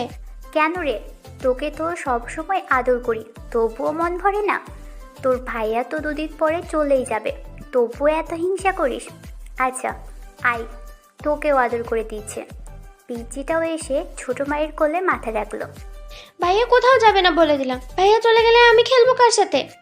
ছোটো মা কিছু বলতে যাবে তার আগে আমি বললাম, আচ্ছা ঠিক আছে, আমি কোথাও যাব না। ছোটো মাকে কিছু বলতে দিলাম না, কারণ আমার দূরে কোথাও যাওয়ার কথা শুনলে পিচিটা হয়তো অনেক পাগলামি করবে, তাই না বলাই শ্রেয়। ছোটো মা বলল, আচ্ছা তোরা থাক, আমি আজ তোদের প্রিয় খাবার খিচুড়ি রান্না করব। খিচুড়ির কথা শুনে আমরা দুজনেই হাঁ করে রইলাম। এটা দেখে ছোটো মা হেসে দেয়। ছোটো মায়ের হাতের খিচুড়ি অনেক মজা হয়। আজ নিজের প্রিয় মুখগুলোকে ছেড়ে চলে যেতে হচ্ছে অচেনা অজানা এক জায়গায়, যেখানে থাকবে না আমার প্রিয় মানুষগুলো। পিচিটাকে ছেড়ে যেতে অনেক কষ্ট হচ্ছে আমার। পরিস্থিতি এতটাই নিষ্ঠুর যে প্রিয় মানুষগুলোকেও দূরে ঠেলে দেয়। আমি যখন কাঁধে ব্যাগ জড়িয়ে বাড়ি থেকে বের হই, তখন পিচিটা আমাকে জড়িয়ে ধরে অনেক কেঁদেছে। বারবার বলছিল আমাকে ছেড়ে যেও না। জানালার ধারে বসে এসব কথা ভাবতে ভাবতে নিজের শহরে চোখ বুলিয়ে নিলাম একবার। জানি না কখন চোখ দুটো লেগে গিয়েছিল। আমি আসার পর নাকি পুতুল কাঁদতে কাঁদতে জ্ঞান হারিয়ে ফেলেছিল। এই কথাটি আমাকে কেউ বলেনি। হঠাৎ কারো চিৎকারে ঘুমটা ভেঙে গেল। তাকিয়ে দেখি হেল্পার। জানালা দিকে তাকিয়ে দেখি আমি বাবার দেওয়া ঠিকানায় চলে এসেছি।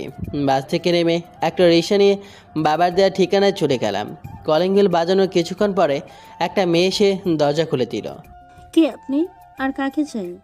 দরজাটা খুলে দিয়েই কথাটি বলল মেয়েটি। আমি শান্ত কণ্ঠে জবাব দিলাম, জি, আমি মুগ্ধ। এটা আসলাম চাচার বাড়ি না? মেয়েটি কিছু বলার আগেই বাড়ির ভেতর থেকে একটা শব্দ ভেসে আসলো। মেয়েটি আমাকে দরজায় দাঁড় করিয়ে রেখে উত্তর দিল, মুগ্ধ নামের একটি ছেলে এসেছে তোমাকে খুঁজছে। আরে ওকে বাহিরে দাঁড় করিয়ে রাখছিস কেন? ভিতরে নিয়ে আয়। এবার মেয়েটি আমার দিকে তাকিয়ে বলল, তা বাবা, তুমি রায়হানের ছেলে মুগ্ধ? আমি মাথা নাড়িয়ে হ্যাঁ সূচক উত্তর দিলাম। পরিচয় হও, উনি হলো তোমার চাচি, আর হলো আমাদের মেয়ে রিক্তা। ভদ্রমহিলা এবং মেয়েটি দেখিয়ে দিয়ে বলল তিনি। মেয়েটির প্রথম থেকে আমার দিকে হিংসে ভরা দৃষ্টিতে তাকিয়েছিল।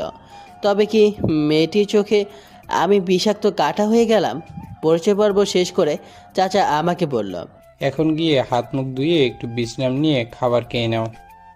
রিক্তা, মুগ্ধকে গেস্ট রুমে নিয়ে যাও। মেয়েটি আমাকে একটা রুমে নিয়ে এসে বাথরুম দেখিয়ে দিয়ে চলে গেল। আমি ব্যাগটা বিছানায় ছুঁড়ে ফেলে বাথরুমে গিয়ে ফ্রেশ হয়ে নিলাম। তারপর বিছানার শরীরটা এলিয়ে দিলাম। হঠাৎ শুনতে পেলাম, বাবা, এই ছেলেটি কি আমাদের সাথে থাকবে? মনে হলো রীতা নামের মেয়েটি কথাটি বলল। আমার একটু বেশি কৌতূহল জাগলো মনে তাদের কথোপকথন শুনবার জন্য। ছেলেটি আমাদের সাথেই থাকবে। কিন্তু বাবা, ছেলেটাকে দেখে আমার সুবিধার মনে হচ্ছে না। তুমি একে অন্য কোথাও থাকতে বলো। কি বলছো এসব? ও আমার ছোটবেলার বন্ধুর ছেলে। ওর বাবা আমার জীবনে কতটা অবদান রেখেছে তা তোমাকে বলে শেষ করতে পারবো না। আর অচেনা শহরে ছেলেটা কোথায় যাবে? আমি এত কিছু জানি না, তুমি ওকে তাড়িয়ে দাও। কেন এমন পাগলামি করছো তুমি? আমার কাছে তো মুগ্ধকে খারাপ লাগছে না। এবার রীতার মা বলে উঠল। ভদ্রমহিলা আর কিছু বলার আগে চাচা বলল, তুমি চুপ করবে? সবসময় শুধু উল্টোপাল্টা চিন্তা করো।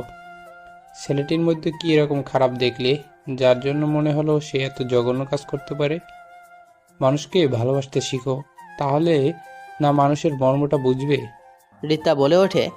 এ কথা বলে রিক্তা চলে যায় তার ঘরে। ভদ্রমহিলাও আর থাকলো না। স্থান ত্যাগ করে আমি ঘরের ঝোলানো করতে থাকা ফ্যানের দিকে তাকিয়ে নিজেকে বলতে লাগলাম, মানুষ কতটা বিচিত্র হতে পারে। তা না হলে একটা অচেনা মানুষকে নিয়ে এতটা জঘন্য ভাবনা কিভাবে মনের মধ্যে পৌঁছতে পারে। তাদের কথোপকথন শুনে আমার খুব একটা খারাপ লাগলো না, কারণ জীবনে যতটুকু পথ পাড়ি দিয়ে এসেছি এতেই পৃথিবীর মানুষ সম্পর্কে বেশ ভালোই ধারণা পেয়েছি। পৃথিবী যতটা না অদ্ভুত, তার থেকেও বেশি অদ্ভুত এই পৃথিবীতে বসবাসরত মানুষরা। আমি বুঝে গিয়েছি এখানে আমার থাকা হবে না, আর থাকলেও খুব সংগ্রাম করে থাকতে হবে। আর আমার মনে হয় এই সংগ্রামের কোনো মানেই হয় না। মাঝে মাঝে কিছু কিন্তু জায়গায় প্রতিবাদ না করাই ভালো। এতে বোঝা যায় কোনটা মুখোশধারী মানুষ আর কোনটা ভালো মানুষ। আমি মুঠোফোনটি হাতে নিয়ে মাকে কল করলাম। দুবার রিং বাজতে কলটা রিসিভ করলো। আমি কিছু বলার আগেই মা বলল, তুই ঠিকঠাকভাবে পৌঁছে গিয়েছিস তো বাবা? যেতে কোনো অসুবিধা হয়নি তো? মায়ের কথা শুনে নিঃশব্দে একটা মুচকি হাসি দিলাম। মায়ের কাছে এখনও সেই ছোট মুখ দিয়ে রয়ে গেলাম। পৃথিবীর সকল মা বাবার কাছে তাদের সন্তানরা ছোট থেকেই যায়, বড় হয়ে যায় তো শুধু সন্তান নামক কিছু অমানুষরা, যারা মা বাবার ওপর অত্যাচার করে। হ্যাঁ মা, আমার আসতে কোনো অসুবিধা হয়নি। বাড়ির সবাই কেমন আছে মা? সবাই ভালো আছে, কিন্তু পুতুল কেঁদেই চলেছে। কাঁদতে কাঁদতে জ্ঞান হারিয়ে ফেলেছিল একবার। কথাটি শুনে আমার হাসি মুখটা মলিন হয়ে গেল। ভাঙা কণ্ঠে বললাম, কি বলছো এসব? পুতুল জ্ঞান হারিয়ে ফেলেছে আর তোমরা আমাকে বলনি? বললে কি হতো? চিন্তা ছাড়া কি আর কিছু করতে পারতি? এখন কি করছে? এখন একটু ঘুমিয়েছে। আচ্ছা মা, বাবা কোথায়? এই তো আমার পাশে, নিয়ে কথা বল। এই বলে মা বাবার হাতে ফোনটি দিল। হ্যাঁ বাবা, বল, কি খবর তোর? ভালো বাবা। বাবা কিছু বলতে গিয়ে আটকে গেলাম। কিরে, কিছু বলবি? বাবা, আমি এখানে থাকতে চাই না। কেন? বাবা, আমি এখানে থাকতে পারবো না। এদের বাসা আমার পছন্দ হয়নি। তাহলে তোর আঙ্কেলকে বল একটা বাড়ি দেখতে। ঠিক আছে বাবা। তারপর টুকিটাকি কথা বলে কল কেটে দিলাম। যাক, একটা ব্যবস্থা হয়ে গেল। কিছুক্ষণ পরে রিক্তা ডাকতে এলো খাবার খাওয়ার জন্য। আমি কিছু না বোঝার ভান করে খাবার খেতে গেলাম। তোমার বাবা বলল তুমি নাকি আমাদের সাথে থাকবে না। কেন বাবা, এখানে কি তোমার অসুবিধা হবে? খাবার খাওয়ার সময় চাচা কথাটি বলল। না চাচা, কোনো সমস্যা নেই। তাহলে যে তোমার বাবা বলল তুমি এখানে থাকবে না? আসলে আমি একলা থাকতে একটু বেশি পছন্দ করি তো, তাই। এই জন্য বাড়িতে কেউ আমাকে বেশি ডিস্টার্ব করতো না। আচ্ছা, যেমনটা তোমার ইচ্ছে। তারপর সবাই খাওয়া দাওয়া শেষ করলাম। কিছু সময় বিশ্রাম নিলাম। তারপর আমি, রিক্তা এবং চাচা বের হলাম বাসা দেখার জন্য। তাদের পাশেই বাসাটা। একলা মানুষ, তাই বেশি দেখাশোনা করলাম না। সন্ধ্যার মধ্যে সব কিছু গোছগাছ করে নিলাম। আমার পুতুল বউয়ের সাথে কথা বলবো বলে কল দিলাম মাকে। মা বলল, বাবা, তোর বাড়ি পছন্দ হয়েছে? হ্যাঁ মা, হয়েছে। আচ্ছা মা, পুতুল কি এখনও ঘুমায়? আচ্ছা, ফোনটা পুতুলকে দাও। মা পুতুলের কাছে গিয়ে বলল, পুতুল মামনি, তোমার ভাইয়া ফোন করেছে, তোমার সাথে কথা বলবে। না, আমি কথা বলবো না। ফোনের ওপাশ থেকে আমি স্পষ্ট নাকটানা শব্দ পাচ্ছি। তার মানে পুতুল এখনও কাঁদছে। আমি মাকে বললাম, মা পুতুলকে বলে দাও আমার সাথে কথা না বললে আর কখনো বাড়ি ফিরবো না। মা পুতুলকে কথাটি বলার সঙ্গে সঙ্গেই পুতুল চিৎকার দিয়ে ফোনটা হাতে নিল। ফোনটা কানে নিয়ে শুধু কাছে। পিছিটা চোখের এক এক ফোঁটা আমার বুকে তীরের মতো এসে বিঁধতে লাগলো। জানি না পিছিটার চোখের পানি আমাকে কেন এতটা আঘাত করে। আমি চোখের কোণায় জমে থাকা ফোঁটা ফোঁটা পানি মুছে নিলাম। আমার পুতুল বউটা কি এভাবেই কাঁদবে, নাকি আমার সাথেও কথা বলবে? আমি তোমার সাথে কোনো কথা বলবো না। তুমি খুব বাচ্চা, আমাকে একা ফেলে চলে গেলে। এখন আমি কার সাথে খেলবো? আমাকে কে পড়াবে? আমাকে তো তুমি ছাড়া আর কেউ পড়াতে পারে না। কথাগুলো বলে ঢুকরে ঢুকরে কেঁদে ওঠে বোতল। ওর এমন বেদনাদায়ক কথাগুলো আমার বুকের ভিতরটাকে দুমড়ে মুছে দিল। ইচ্ছে করছে এখনই ছুটে চলে যায় পিচ্ছিটার কাছে। পুতুল বউ, তুই যদি আর একবার কাঁদিস তাহলে আমি আর কখনো বাড়ি ফিরবো না বলে দিলাম। কথাটি বলার সঙ্গে সঙ্গে কান্না বন্ধ। যাক, ওষুধ কাজে দিয়েছে তাহলে। আমি আবার বললাম, তুই জাদু দেখবি? তুমি তো অনেক দূরে, তাহলে দেখবো কিভাবে? চাইলেই যায়। আমার পরের টেবিলে ডয়ারে গিয়ে দেখ, তোর জন্য চকলেট রাখা আছে। আর প্রতিদিন সকালে গিয়ে দেখতে পারবি তোর জন্য চকলেট রাখা থাকবে। কিন্তু তুমি তো অনেক দূরে, তাহলে কি আমার জন্য চকলেট রাখবে? এটাই তো জাদু। তুই যখন ঘুমিয়ে পড়বি তখন একটা পরী গিয়ে চকলেট রাখবে তোর জন্য। পিচিটা আর কোনো কথা না শুনেই ফোন রেখে দিয়ে দৌড় দিল আমার ঘরে। চকলেটের জন্য একদম পাগলি। দীর্ঘ 5 বছর পর আজ বাড়িতে ফিরছি। নিজের অনুভূতিটা আজ অন্যরকম লাগছে। প্রিয় মানুষের মুখগুলো দেখবো বলে আজ আবার সেই আমার পিচিটাকে দেখতে পাবো। না জানি পিচিটা কত বড় হয়ে গেছে। আমাকে দেখলে কি চিনতে পারবে নাকি? আমি তাকে দেখলে চিনতে পারবো কি না জানি না। কি উপহার অপেক্ষা করছে আমার জন্য। দীর্ঘ সময় জার্নি করার পর বাড়ির সামনে এসে নামলাম। সব কিছু কতটা পরিবর্তন হয়ে গেছে। পুরো পৃথিবীটা যদি পরিবর্তন হয়ে যায় তাহলে মানুষগুলো পরিবর্তন হতেই বা ক্ষতি কী? আমি বাড়ির সামনে গিয়ে দাঁড়ালাম। কিছুটা অবাক হয়ে যায় বটে, কারণ আমাদের বাড়ির সামনে এক ঝাঁক মেয়ে ফুটবল খেলছে। তাদের মধ্যে রয়েছে একটা বড় মেয়ে। মেয়েটাকে ঠিকমতো দেখা যাচ্ছে না। আমি আর সেদিকে না তাকিয়ে বাড়ির দিকে অগ্রসর হলাম। হঠাৎ মাথায় ভারী কিছু আঘাত পেলাম।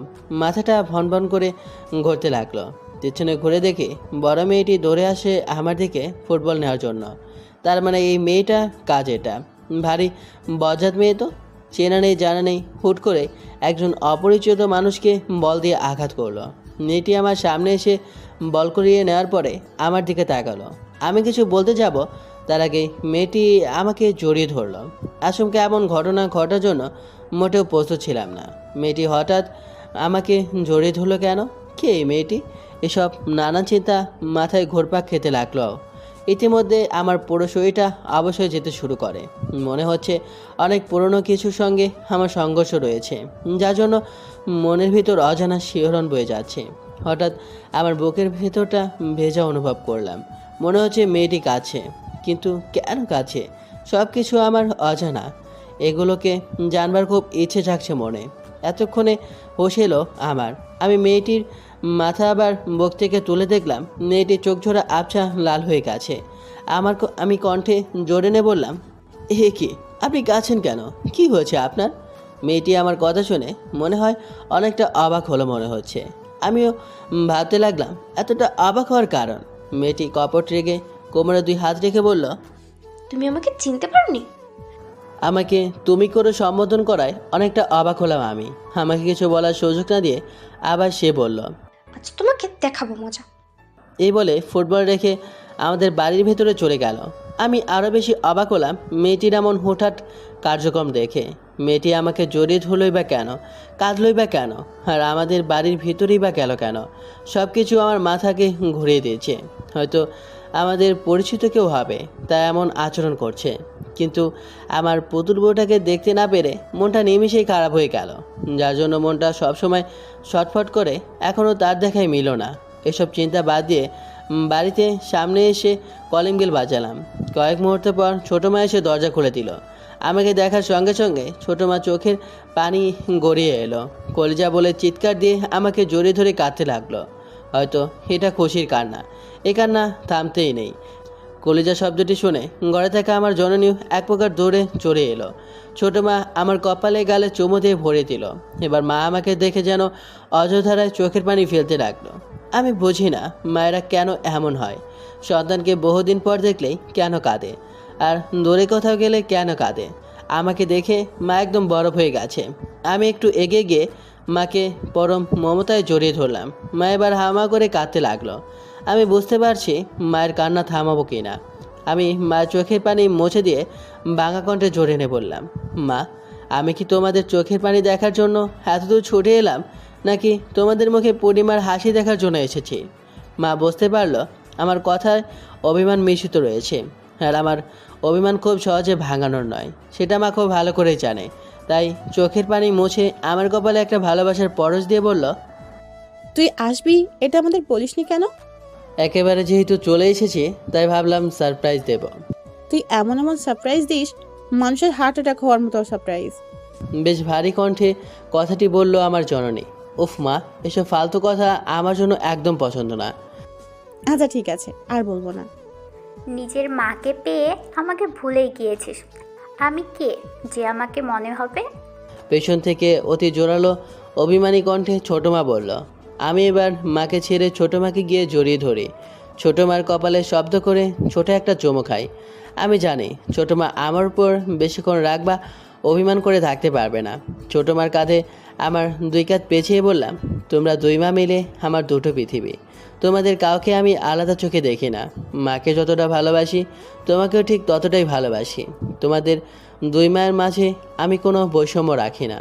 ছোটো মা আমার মাথায় হাত বুলিয়ে দিয়ে বলে, আমরা ভাগ্য করে তোর মতো সন্তান পেয়েছি। আমি দুজনকেই হাসানোর জন্য বললাম, আমি ভাবতেই পারিনি তোমরা এত তাড়াতাড়ি বুড়ি হয়ে যাবে। 5 বছরেই বুড়ি হয়ে গেলাম আমরা। তা নয়তো কি, মাথার সব চুল তো পেকে গেছে, তাহলে তো বুড়ি হয়ে গেছো তোমরা, তাই না? আমার কথাটা শুনে আমার দুইজনেই ফিক করে হেসে দেয়। দুটো চাঁদের হাসি একসাথে হলে কথাটা সুন্দর হতে পারে তার বর্ণনা দেওয়ার ক্ষমতা আমি অধমের নেই। মায়েদের সাথে খুনসুটি করলেও আমার দু চোখ যেন খোঁজে হয়রান অন্য কাউকে। আমি এসেছি পর্যন্ত এখনও আমার পুতুল বউয়ের কোনো দেখা নাই। তোর পুতুল বউ ঘরে আছে। পেছন থেকে মায়ের কথাটি শুনে হকচকে উঠলাম আমি। বেশি ভনিতা না করে বললাম, আমি এসেছি এটা কি পুতুল বুঝতে পারেনি নাকি বুঝেও আসে না? তা জানি না, তবে তুই আসার কয়েক মুহূর্ত আগে মন খারাপ করে হনহন করে ঘরে গেল। মনে হয় কারোর সাথে ঝগড়া করে এসেছে। আমি লাগেজ আর কাঁধের ব্যাগটা মায়ের হাতে দিয়ে গুটি গুটি পায়ে এগিয়ে যেতে লাগলাম পিচিটার ঘরের দিকে। আমার উল্টো দিক হয়ে গাপটে মেরে বসে আছে। এটা কি তার অভিমান? আমি কণ্ঠ কাঁপিয়ে ডাক দিলাম, পুতুল বউ। ডাকটি দেওয়ার সময় আমার যেন অন্তরাত্মা কেঁপে উঠল। আজ কত বছর পরে আমার সেই রেখে যাওয়া ছোটো পুতুলকে দেখবো আমি। ভাবতেই আমার মনের ভিতর সাগরের ঢেউয়ের মতন ওতাল পাতাল শুরু হয়ে গেল। আবার মুখ থেকে পুতুল বউ ডাকটি শুনে পুতুল আমার দিকে ঘুরে তাকায়। সেই মেয়েটি যে আমাকে বাড়ির সামনে জড়িয়ে ধরেছিল। এবার আর অবাক হলাম না, কারণ আবছা আবছা বুঝতে পেরেছিলাম এই মেয়েটিই আমার পুতুল বউ হবে। পুতুল এবারও বিলম্বনা না করে দৌড়ে এসে আমায় জড়িয়ে ধরে। এবার আমিও পরম মমতায় জড়িয়ে নিলাম আমার পুতুল বউটাকে। দীর্ঘ কয়েকটি বছর পর প্রিয় মানুষটাকে বুকে জড়িয়ে নেওয়ার অনুভূতিটা যে কতটা প্রখর তা বলে বোঝানো খুব কঠিন। রেখে গেলাম সেই ছোট্ট পুতুলকে, আর এসে যে পুতুল বউকে এতটা বড় হতে দেখব তা ভাবনা আনা মুশকিল। আজ আমার পুতুল বউটা কত বড় হয়ে গেছে। হঠাৎ পুতুল নিজেকে আমার থেকে ছাড়িয়ে নিয়ে দুহাত দূরে গিয়ে দাঁড়িয়ে কোমরে হাত রাখল। তুমি আমাকে চিনতে পারোনি? এত তাড়াতাড়ি ভুলে গেছো আমাকে? কথাটি বেশ অভিমান নিয়েই বলল আমার পিচ্চিটা। আমি এখন ইমোশনাল হওয়া যাবে না, তাই পুতুল বউটাকে রাগানোর জন্য বললাম, আগে তো অনেক সুন্দর ছিলি, এখন যে এতটা পেতনির মতো দেখতে হবে তা তো আর জানতাম না, তাই চিনতেও পারিনি। বোমাটা মনে হয় সঠিক জায়গায় পড়েছে। এই বুঝি বোমাটা ফাটতো বলে? আমি পেতনির মতো দেখতে, তাই না? গোটা গ্রামের সবচেয়ে সুন্দরী মেয়ে আমি, আর আমাকেই বলছো পেতনি? আজ তোমার একদিন কি আমার যে কয়দিন লাগে।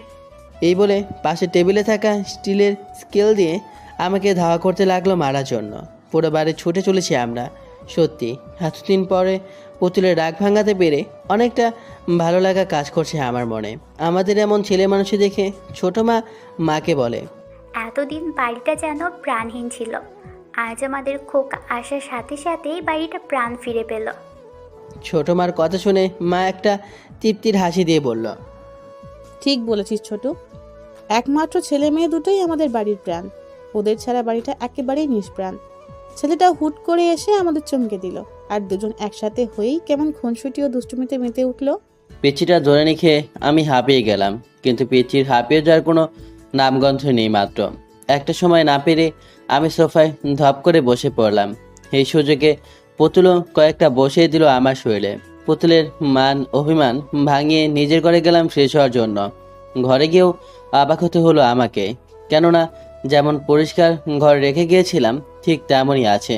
কেউ হয়তো প্রতিনিয়ত ঘরে এসেছে এবং আমার এই ছোট্ট ঘরটিকে পরিষ্কার পরিচ্ছন্ন রেখেছে। এসব ভাবছিলাম, তখনই পেছন থেকে কেউ বলে ওঠে, আমি সবসময় তোমার ঘর পরিষ্কার রেখেছি, এই নাও তোমার তোয়ালে। তোয়ালেটা আমার হাতে ধরিয়ে দিয়ে আমাকে কিছু বলার সুযোগ না দিয়েই পুতুল চলে গেল। আমি ওর যাওয়ার পানে তাকিয়ে ভাবতে লাগলাম, আমার সেই ছোট্ট পুতুল আর সেই ছোট্টটি নেই, অনেক বড় হয়ে গিয়েছে সে। একটা সময় ছিল আমাদেরকেই তার কাজ করে দিতে হতো, আর এখন সে আমাদের কাজ করে দেয়। পৃথিবীটা যদি থমকে যেত তাহলে আমরা বুঝতেই পারতাম না জীবনের মজা। এসব ভাবনা বাদ দিয়ে বাথরুমে গিয়ে গোসল করে নিলাম। তারপর খেয়ে নিলাম। কিছুক্ষণ পর বাবা এবং ছোট চাচু একসাথে বাড়িতে আসে। তাদের সাথে কৌশল বিনিময় করলাম। তারপর আড্ডায় মেতে উঠলাম সবাই। হঠাৎ পুতুলের কথা মনে পড়ায় মাকে জিজ্ঞেস করলাম, মা, পুতুলকে দেখছি না, পুতুল কোথায়? মা রান্নাঘরের দিকে ইশারা করে বলল। পুতুল রান্নাঘরে রান্না করে। আমি মায়ের কথা শুনে এবার আরো বেশি অবাক হয়ে গেলাম। কি আশ্চর্য, বাড়িতে আসার পর সবাই শুধু আমাকে অবাক করেই দিচ্ছে। পুতুল রাঁধতে পারে? কেন পারবে না? রান্না বান্না মেয়েদের জীবনের অনেক বড় এক ভূমিকা পালন করে। পুতুল তোকে রেঁধে খাওয়াবে বলে অনেক কষ্টে রান্না করা শিখেছে। বিশ্বাস না হলে গিয়ে দেখ। যাক, মা আমার পথটা সোজা করে দিল পুতুলের কাছে যাওয়ার কথা বলে। না হলে হুট করে কিসের বাহানা দেখিয়ে পুতুলের কাছে যেতাম। তাই আর বিলম্ব না করে রান্নাঘরের দিকে অগ্রসর হলাম। গিয়ে আমি এক অপরূপাকে দেখতে পেলাম। ওড়না কাঁধে জড়িয়ে কোমরে বেঁধেছে পুতুল। পুতুলের মুখে একটু আঠা লেগে আছে। দারুণ লাগছে দেখতে। পুতুল অতীতের তুলনায় বর্তমানে আরও বেশি সুন্দর হয়েছে।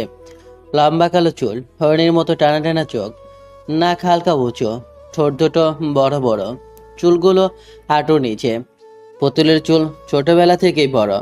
আমার সামনে এজন্য এক মায়াবতী নারী দাঁড়িয়ে আছে। আমি পুতুলের ওই অপরূপ সৌন্দর্যের ভিতরে নিজেকে হারিয়ে ফেললাম। দরজার হেলান দিয়ে মন ভরে পুতুলকে দেখতে ব্যস্ত হয়ে পড়লাম আমি। এদিকে কারো উপস্থিতি টের পেয়ে পুতুল দরজার দিকে তাকায়। আমাকে এভাবে দেখে কিছুটা নড়ে চড়ে উঠল। হয়তো আমাকে এভাবে আশা করেনি সে। এদিকে পুতুলকে দেখতেই বিভোর আমি। পুরো দুনিয়া যেন এই মুহূর্তে থমকে গিয়েছে। পুতুলের মনে শয়তানি বুদ্ধি জেঁকে বসে। গরম খুন্তি নিয়ে টিপ টিপ পায়ে আমার সামনে এসে দাঁড়ায়। তবুও কোনো হেলদোল নেই আমার। পুতুল গরম খুন্তিটা আমার হাতে ছোঁয়ালো। সঙ্গে সঙ্গে চিৎকার বেরোলো, কিন্তু চিৎকারটা বাইর হতে দিল না পুতুল।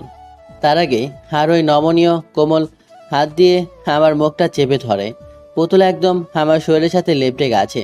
আমি পুতুলের তুলনায় একটু লম্বা হওয়ায় আমার মুখ চেপে ধরায় আমার একদম কাছে আসতে হয়েছে তাকে। আমি পুতুলের চোখের দিকে তাকিয়ে একদম বরফ হয়ে যায়। কি আছে এই চোখে, যার মায়ে বারবার হারিয়ে ফেলেছে নিজেকে? আমার গরম নিঃশ্বাস পুতুলের হাতে আছড়ে পড়ছে। এতে পুতুল শিউরে ওঠে। মনে হচ্ছে শরীরটা এলিয়ে দিল। পুতুল কেউ দেখে ফেলবে। পুতুল আমার মুখ থুবড়ে হাতটা সরিয়ে নেয়। দেখুক, তাতে আমার কি? আমি পুতুলের এমন মোহময় কথা শুনে বেকুব হয়ে গেলাম। কেউ দেখে ফেললে সমস্যা হবে। তুমি আমাকে চুপি চুপি দেখছিলে, তাতে কোনো সমস্যা নেই। আর আমি একটু এসেছি, তাতেই যত সব সমস্যা। পুতুল সত্যি আর ছোট নেই। ও বুঝতে পেরেছে কাছে আসার গুরুত্বটা। হঠাৎ খেয়াল করলাম পুতুলের হাতে কিসের জন্য একটা দাগ। আমি পুতুলের হাতটা চেপে ধরে জিজ্ঞেস করলাম, পুতুল, তোর হাতে কি হয়েছে? পুতুল তার হাতটা ছাড়িয়ে নেওয়ার ব্যর্থ চেষ্টা করে বলল, তেমন কিছু না, এমনিতেই। এমনিতেই হাতে দাগ পড়ে না পুতুল, সত্যি করে বল। পুতুল পিটপিট করে তাকিয়ে আমতা আমতা করে বলল, তোমার জন্য রান্না শিখতে গিয়ে তেল হাতে পড়ে একটু পড়েছিল। পুতুলের কথাটা যেন সোজা আমার বুকে গিয়ে বিঁধল। সেই ছোট্ট পুতুল আমার জন্য এত কষ্ট করেছে। আমি কিছু না বলে শুধু মায়াবী দৃষ্টিতে তাকিয়ে রইলাম পুতুলের দিকে। রাতে ডিনার শেষ করে পুতুলের রান্নার প্রশংসা করলাম। এতে পুতুল অনেকটাই খুশি হয়েছে। বউ বা প্রিয় মানুষগুলো যখন আপনার জন্য কষ্ট করে রান্না করে, তখন একটু বানিয়ে হলেও তার রান্নার প্রশংসা করুন। এতে সে অনেকটাই অনুপ্রেরণা পায় এবং আনন্দিত হয়। প্রিয় মানুষগুলো কিন্তু সামান্য একটু প্রশংসা পাওয়ার জন্যই রান্না করে। সকালে ঘুমিয়েছিলাম, হঠাৎ পেটে ভারী কিছু অনুভব করলাম। ঠোঁটেও কোনো কিছু স্পর্শ পাচ্ছি। চোখ দুটো খুলে দেখি পুতুল আমার পেটে বসে আমার ঠোঁটে লিপস্টিক মাখিয়ে দিচ্ছে। আমি নড়তে গেলে পুতুল বলে, খবরদার নড়াচড়া করবে না, তাহলে কিন্তু খুব খারাপ হয়ে যাবে, বলে দিলাম। আমিও চুপচাপ ওর পাগলামিগুলো দেখতে লাগলাম। পাখিটা পারেও বটে, দুষ্টুমিটা যেন ওর রক্তে মাখা। প্রথমে আমার ঠোঁটে লিপস্টিক মাখিয়ে দিল, তারপর পুরো মুখে মেকআপ করে দিল, তারপর আমার মুখের সামনে ছোট একটা আয়না ধরলো। জঙ্গি বোধ বানিয়ে দিয়েছে একেবারে। তারপর নিজের দাঁতেই এক অদ্ভুত ঘর্ষণ দিয়ে বলল, আমাকে পেতনি বলো, তাই না? এবার দেখো কেমন লাগে। আমি পুতুলের কথা শুনে মনে মনে হেসে দেই। পেতনিকে পেতনি বলবো না তো কি পরি বলবো? আমার কথা শুনে মনে হয় পুতুলের খারাপ লাগলো, তাই মুখটা কালো করে আমার ওপর থেকে নামতে লাগলো। আমি ওর হাত দুটো ধরে আমার দিকে ঘুরে নিলাম। পালিয়ে যাচ্ছিস কোথায়? পিছিটা পায়ের সমান অভিমান মুখে জড়ো করে বলল, থাকতে হবে না কোনো পেতনির সাথে, আমি বুঝে গেছি। কি বুঝে গেছিস? শহরে গিয়ে নিশ্চয়ই কোনো শাকচুন্নির খপরে পড়েছ, তাই আমাকে আর পেতনি মনে হয় এখন তোমার। আমি পুতুলের গাল দুটো টেপে দিয়ে বললাম, তুই পেতনি না, একটি পরীর থেকেও বেশি সুন্দর তুই। তুই মজা বুঝিস না, নাকি আমার মনের ভাষা বুঝিস না? আমার কমপ্লিমেন্ট শুনে পুতুল মনে হয় একটু লজ্জা পেল। আমি কি তোমার বউ নাকি যে তোমার মনের ভাষা বুঝবো? আমি পুতুলের কথা শুনে হেসে দিলাম। এখন এখন কি আমার পেটের উপর থেকে নামবে, নাকি এভাবে পুরো দিন বসে থাকবে? এবার পুতুল আমার পেট থেকে নামলো। আমি ব্রাশে টুথপেস্ট নিয়ে দাঁত মাজতে মাজতে পুতুলের দিকে তাকিয়ে দেখে ঠোঁটে হাত দিয়ে গভীর মগ্ন হয়ে কি যেন ভাবছে। আমি ওর মাথায় একটা চাটি মেরে বলি, কি রে, এভাবে কি ভাবছিস? পুতুল কপট রেগে বলল, তুমি আমাকে মারলে কেন? মেরেছি, বেশ করেছি। যেভাবে মুখে হাত দিয়ে চিন্তা করছিস, মনে হয় কোনো তুলকালাম হয়ে গেছে। এই বলে আমি বাথরুমে গিয়ে মুখে দ্রুত করতে লাগলাম। পুতুল হুট করে এসে প্রশ্ন করে, আচ্ছা, তুমি শহরে গিয়ে কোনো মেয়ের সাথে ইটিস ফিটিস করনি তো? আমি ভ্রুকুচকে তাকালাম পুতুলের দিকে। আমি উল্টো প্রশ্ন ছুড়লাম, ইটিস পিটিস মানে? প্রেম টেম করনি তো? আমি হাসবো নাকি কাঁদবো বুঝতে পারছি না। প্রেমকে ইটিস পিটিস বলছে মেয়েটা। কি হলো, বলছো না কেন? আরে বাবা, না, প্রেম করিনি। সত্যি বলছো তো? এখানে মিথ্যের কি আছে? লেখাপড়া নিয়েই তো ব্যস্ত ছিলাম। প্রেম করার সময় পেলাম কখন? আর দাদার সাথে কি প্রেম করা যায়? আর আমাকেই বা কোনো মেয়ে পাতা দেবে বল? তোমার মতো বান্দরকে কেউ পাত্তাও দেবে না। এই বলে পুতুল ভেংচি কেটে দৌড়ে পালিয়ে গেল। ছোটবেলাতে যেমন ইসরে পাকা ছিল, এখন তেমনি আছে। তবে ওর এই পাগড়ামিগুলোই আমাদের সুখের সন্ধান মিলিয়ে দেয়। আজ আবারও বাড়ি ছাড়তে হচ্ছে চাকরি সুবাদে। পরিবার স্বজন পুতুলকে ছেড়ে আবারও অজানা ঠিকানায় পাড়ে জমালাম আমি। বেশ ভালোই কাটছিল দিনগুলো। দেখতে দেখতে সপ্তাহ, মাস, বছর কেটে গেল। একদিন অফিসে বসে কাজ করছিলাম, হঠাৎ মুঠোফোন বেজে ওঠে। হাতে নিয়ে দেখি বাবার নাম্বার। বেশ খুশি মনেই রিসিভ করে কানে ধরলাম। হ্যাঁ বাবা, কেমন আছো? আর বাড়ির সবাই কেমন আছে? আমরা সবাই ভালো আছি। তুই কেমন আছিস বাবা? এই তো ভালো। তোকে একটা জরুরি কথা বলবো বলে কল করা। হ্যাঁ বলো। আমরা পুতুলের বিয়ে ঠিক করেছি। বাবার এই ছোট বাক্যটি শুনে আমার যেন পুরো পৃথিবী কেঁপে উঠল। আমি নিজের কানকে বিশ্বাস করতে পারছি না। পুতুলের বিয়ে ঠিক হয়েছে। আমার কাছে ঘটে যাওয়া গত মুহূর্তটা অবিশ্বাস্য মনে হচ্ছে। তবুও নিজেকে ঠিক রেখে বললাম, এত তাড়াতাড়ি বুড়িটার বিয়ে? হ্যাঁ, ভালো পাত্র পেয়েছি। ছেলে অনেক বড়, সরকারি অফিসার। পুতুল অনেক সুখে থাকবে। আমি একটা দীর্ঘশ্বাস ছেড়ে বললাম, পুতুল জানে? না। আমি শুধু ঠিক আছে বলে রেখে দিলাম। আজ আমার পৃথিবীটা বড্ড অসহায় হয়ে পড়ল। আমার পুতুল বউটা অন্য কারো হবে বলে, যাকে নিয়ে ছোটবেলা থেকেই আমার এই ছোট মনে স্বপ্ন বনেছিলাম, আস্তে আস্তে আমার চোখ দুটো ঝাপসা হতে লাগলো। ভারাক্রান্ত মন নিয়ে বাগানে বসে বুকে দুহাত গুজে আকাশ পানে এক পলকে তাকিয়ে আছি। ভাবছি, দুদিনেই আমার পুরো পৃথিবীটা উল্টে গেল। যাকে নিয়ে ছোটবেলা থেকে মনে গর্ভাধার স্বপ্ন পুষে রেখেছিলাম, এখন সে অন্য কারো হয়ে যাবে। এই কথাটি ভাবতেই বারবার বুকের ভেতরটা ছ্যাদ করে ওঠে।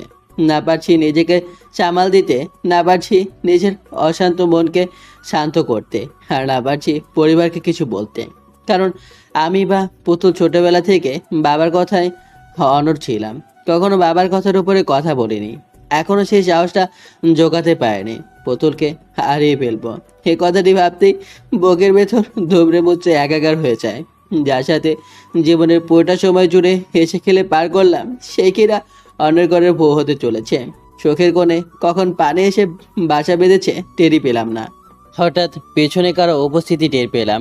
হালতো করে চোখের পানি মুছে পেছনে তাকালাম। পুতুল দাঁড়িয়ে আছে। মুখ দেখে যতটা বুঝলাম, তাতে মনে হলো পুতুলের মন আমার থেকেও বেশি খারাপ। আমি নিজেকে স্বাভাবিক রেখে বললাম, কী রে, কিছু বলবি? বলার জন্যই এসেছি। আজ অনেক কিছুই বলার আছে তোমাকে। তুমি সবসময় আমার কথা মজা ভেবে উড়িয়ে দাও, কিন্তু আজ আমি যা বলবো তা একদম মজা নয়। আজ পুতুলের কথা সুর পাল্টে গেছে। এতদিন তার বলা প্রতিটি কথায় দুষ্টুমি লুকিয়ে থাকতো, কিন্তু আজ মনে হচ্ছে পুতুল দুষ্টুমির মোড়ে নেই। আজ সত্যি সে সিরিয়াস। আমিও বনিতা না করে বললাম, আচ্ছা বল, কি বলার আছে? আমার দুজনে বাগানের পাতানো দোলনায় বসলাম। পুতুল একবার আমার দিকে মায়াভরা চাহনিতে তাকিয়ে প্রকৃতির দিকে দেখায় মন দিল। তারপর মিষ্টি কণ্ঠে বলি ছুটতে লাগলো। ভাইয়া, তোমার মনে আছে সেদিনের কথা, যেদিন তুমি পরন্ত বিকেলে নদীর ধারে বসে নদীর সৌন্দর্য দেখছিলে? পুতুলের কথা শুনে অনেকটাই অবাক হলাম। এত পুরানো কথা পুতুলের মনে আছে। আমি কিছুটা আন্দাজ করতে পারলাম পুতুল ঠিক কি বলতে চায়। তবুও পুরো বিষয়টা পরিষ্কার হওয়ার জন্য বললাম, মনে আছে। সেদিন আমি তোমাকে বলেছিলাম, ভাইয়া তুমি আমাকে বিয়ে করবে, আমি তোমার সব কাজ করে দেব। সেদিন তুমি আমার কান টেনে বলেছিলে, আমি যখন বড় হয়ে বিয়ের উপযুক্ত হব তখন তুমি আমাকে তোমার বউ বানাবে। আমি কথা কাটানোর জন্য বললাম, পাগলি, ওটা তো মজা করে বলেছিলাম। তোমার কাছে ব্যাপারটা মজার হলেও আমি কিন্তু একদম মজা করিনি। সেই দিন তুমি বলেছিলে আমাকে বিয়ে করবে, আজ সত্যি তোমার বউ হতে চাই। আমি পারবো না অন্য কাউকে বিয়ে করতে। আমি তোমাকে অনেক ভালোবাসি ভাইয়া। আমি পুতুলের কথা শুনে ওর মুখের দিকে তাকালাম, চোখ দিয়ে নীরবে পানি পড়ছে। আমি কখনো ভাবতেও পারিনি পুতুল এত পুরনো কথা মনে রেখে সেই ভালোবাসার দাবি দিয়ে আবারও আমার সামনে এসে দাঁড়াবে। মানুষ জীবনে অনেক কিছুই আশা করে না, কিন্তু সেই না চাওয়া জিনিসটাই জীবনে আসে। আবার অনেক কিছু চেয়েও হাজার চেষ্টা করেও পাওয়া যায় না। জীবন কি অদ্ভুত। তুই কি বলছিস এসব? এটা কখনো সম্ভব নয়। কেন সম্ভব নয়? তুমি আমাকে কখনো ভালোবাসোনি? কি উত্তর দেবো এখন আমি? কথা বলার ভাষা যে হারিয়ে গেল।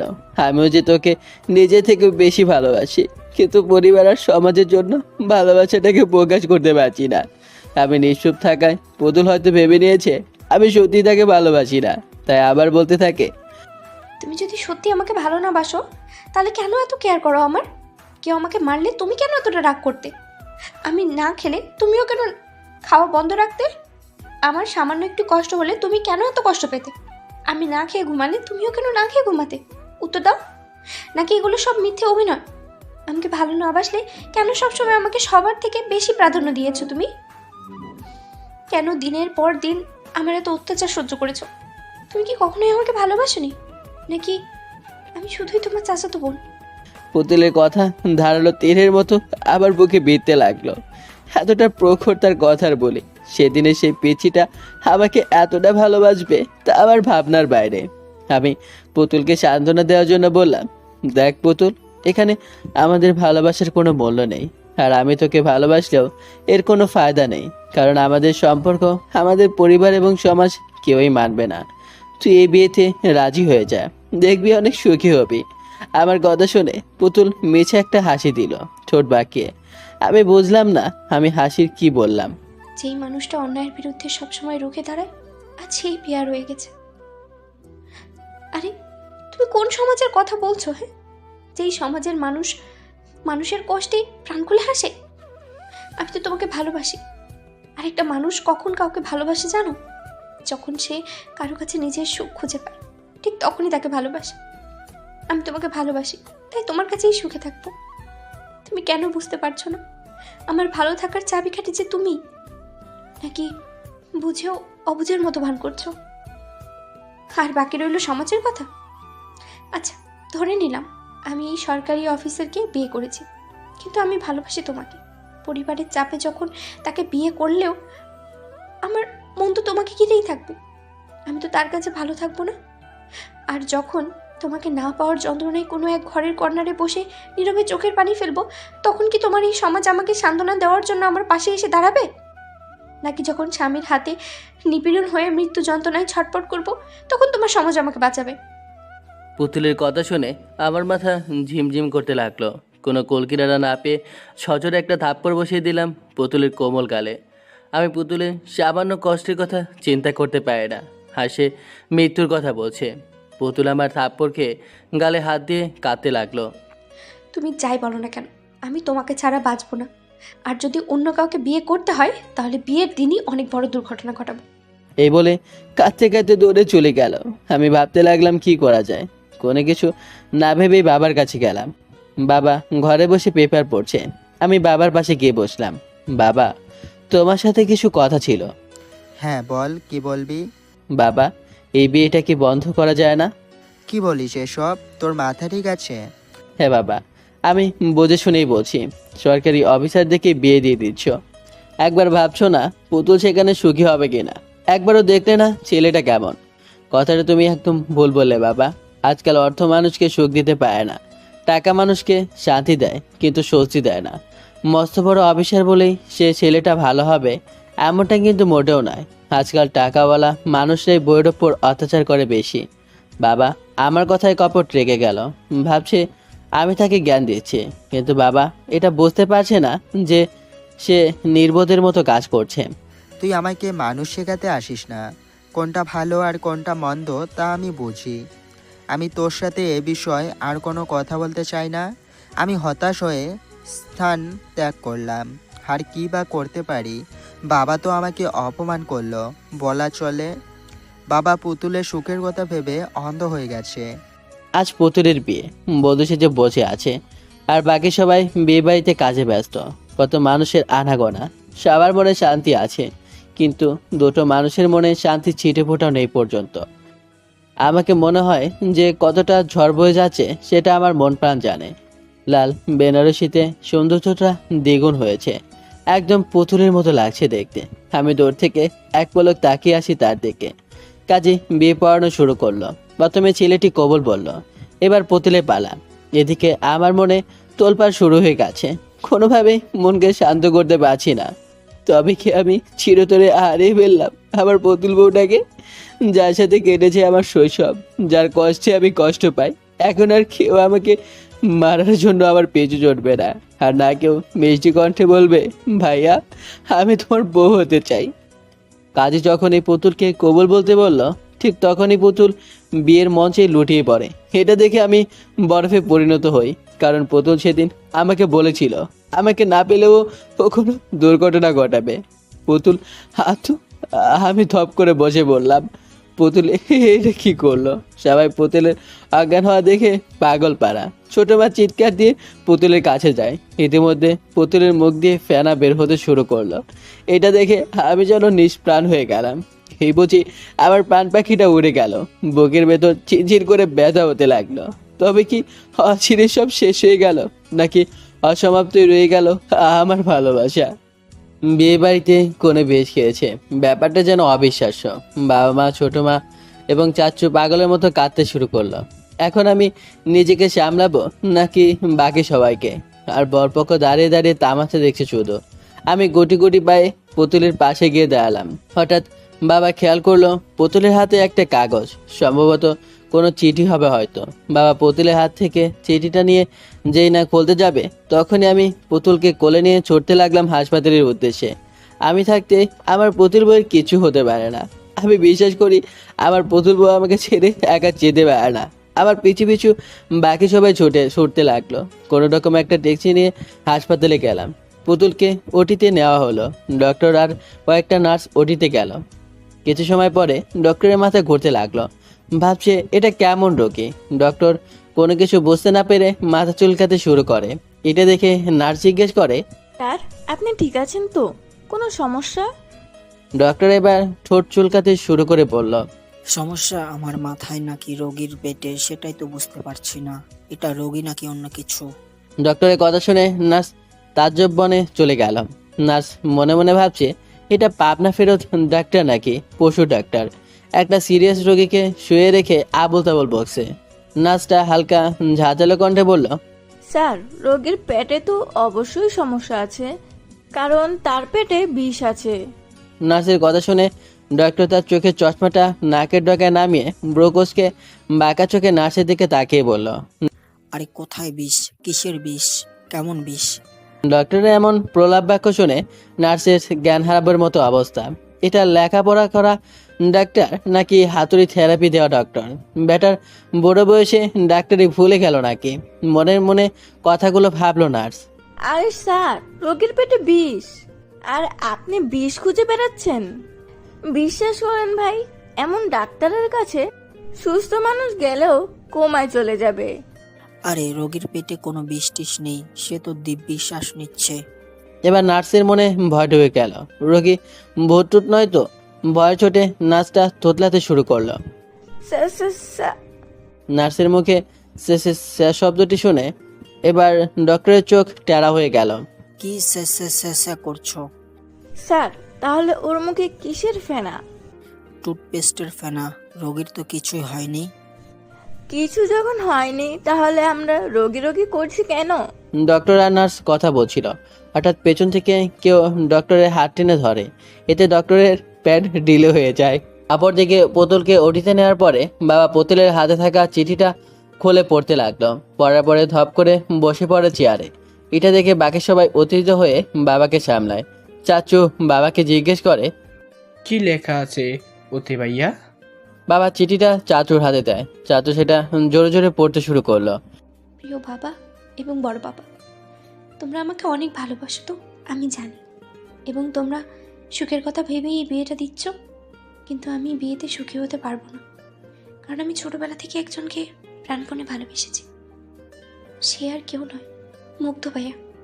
ছোটবেলা থেকেই স্বপ্ন ছিল ভাইয়ার বউ হবার। ভেবেছিলাম কখনো তোমাদের ছেড়ে অন্য কোথাও যাব না, চিরকাল আমরা একসাথেই থাকবো। আমি যখন ছোট ছিলাম তখন তোমরা আমাকে ভাইয়ার বউ বলতে, আর তখন আমার অনেক লজ্জা হতো, অপরদিকে খুশিও হতাম খুব। একদিন তোমরাই বলেছিলে আমাকে ভাইয়ার বউ করবে, কিন্তু তোমরা তোমাদের কথা ভুলে গেছো, এবং ভাইয়াও কথা দিয়েছিল আমাকে তার বউ করবে। সেও তার দেওয়া কথা ভুলে গিয়েছে। তোমরা কেউ আমাকে বোঝোনি। আমি ভাইয়াকে অনেক ভালোবাসি, আর ভাইয়াও আমাকে অনেক ভালোবাসে। তোমরা আমাদের সম্পর্ক নাকি মানবে না, তাই আমাদের সবাইকে ছেড়ে চলে যাচ্ছি একা।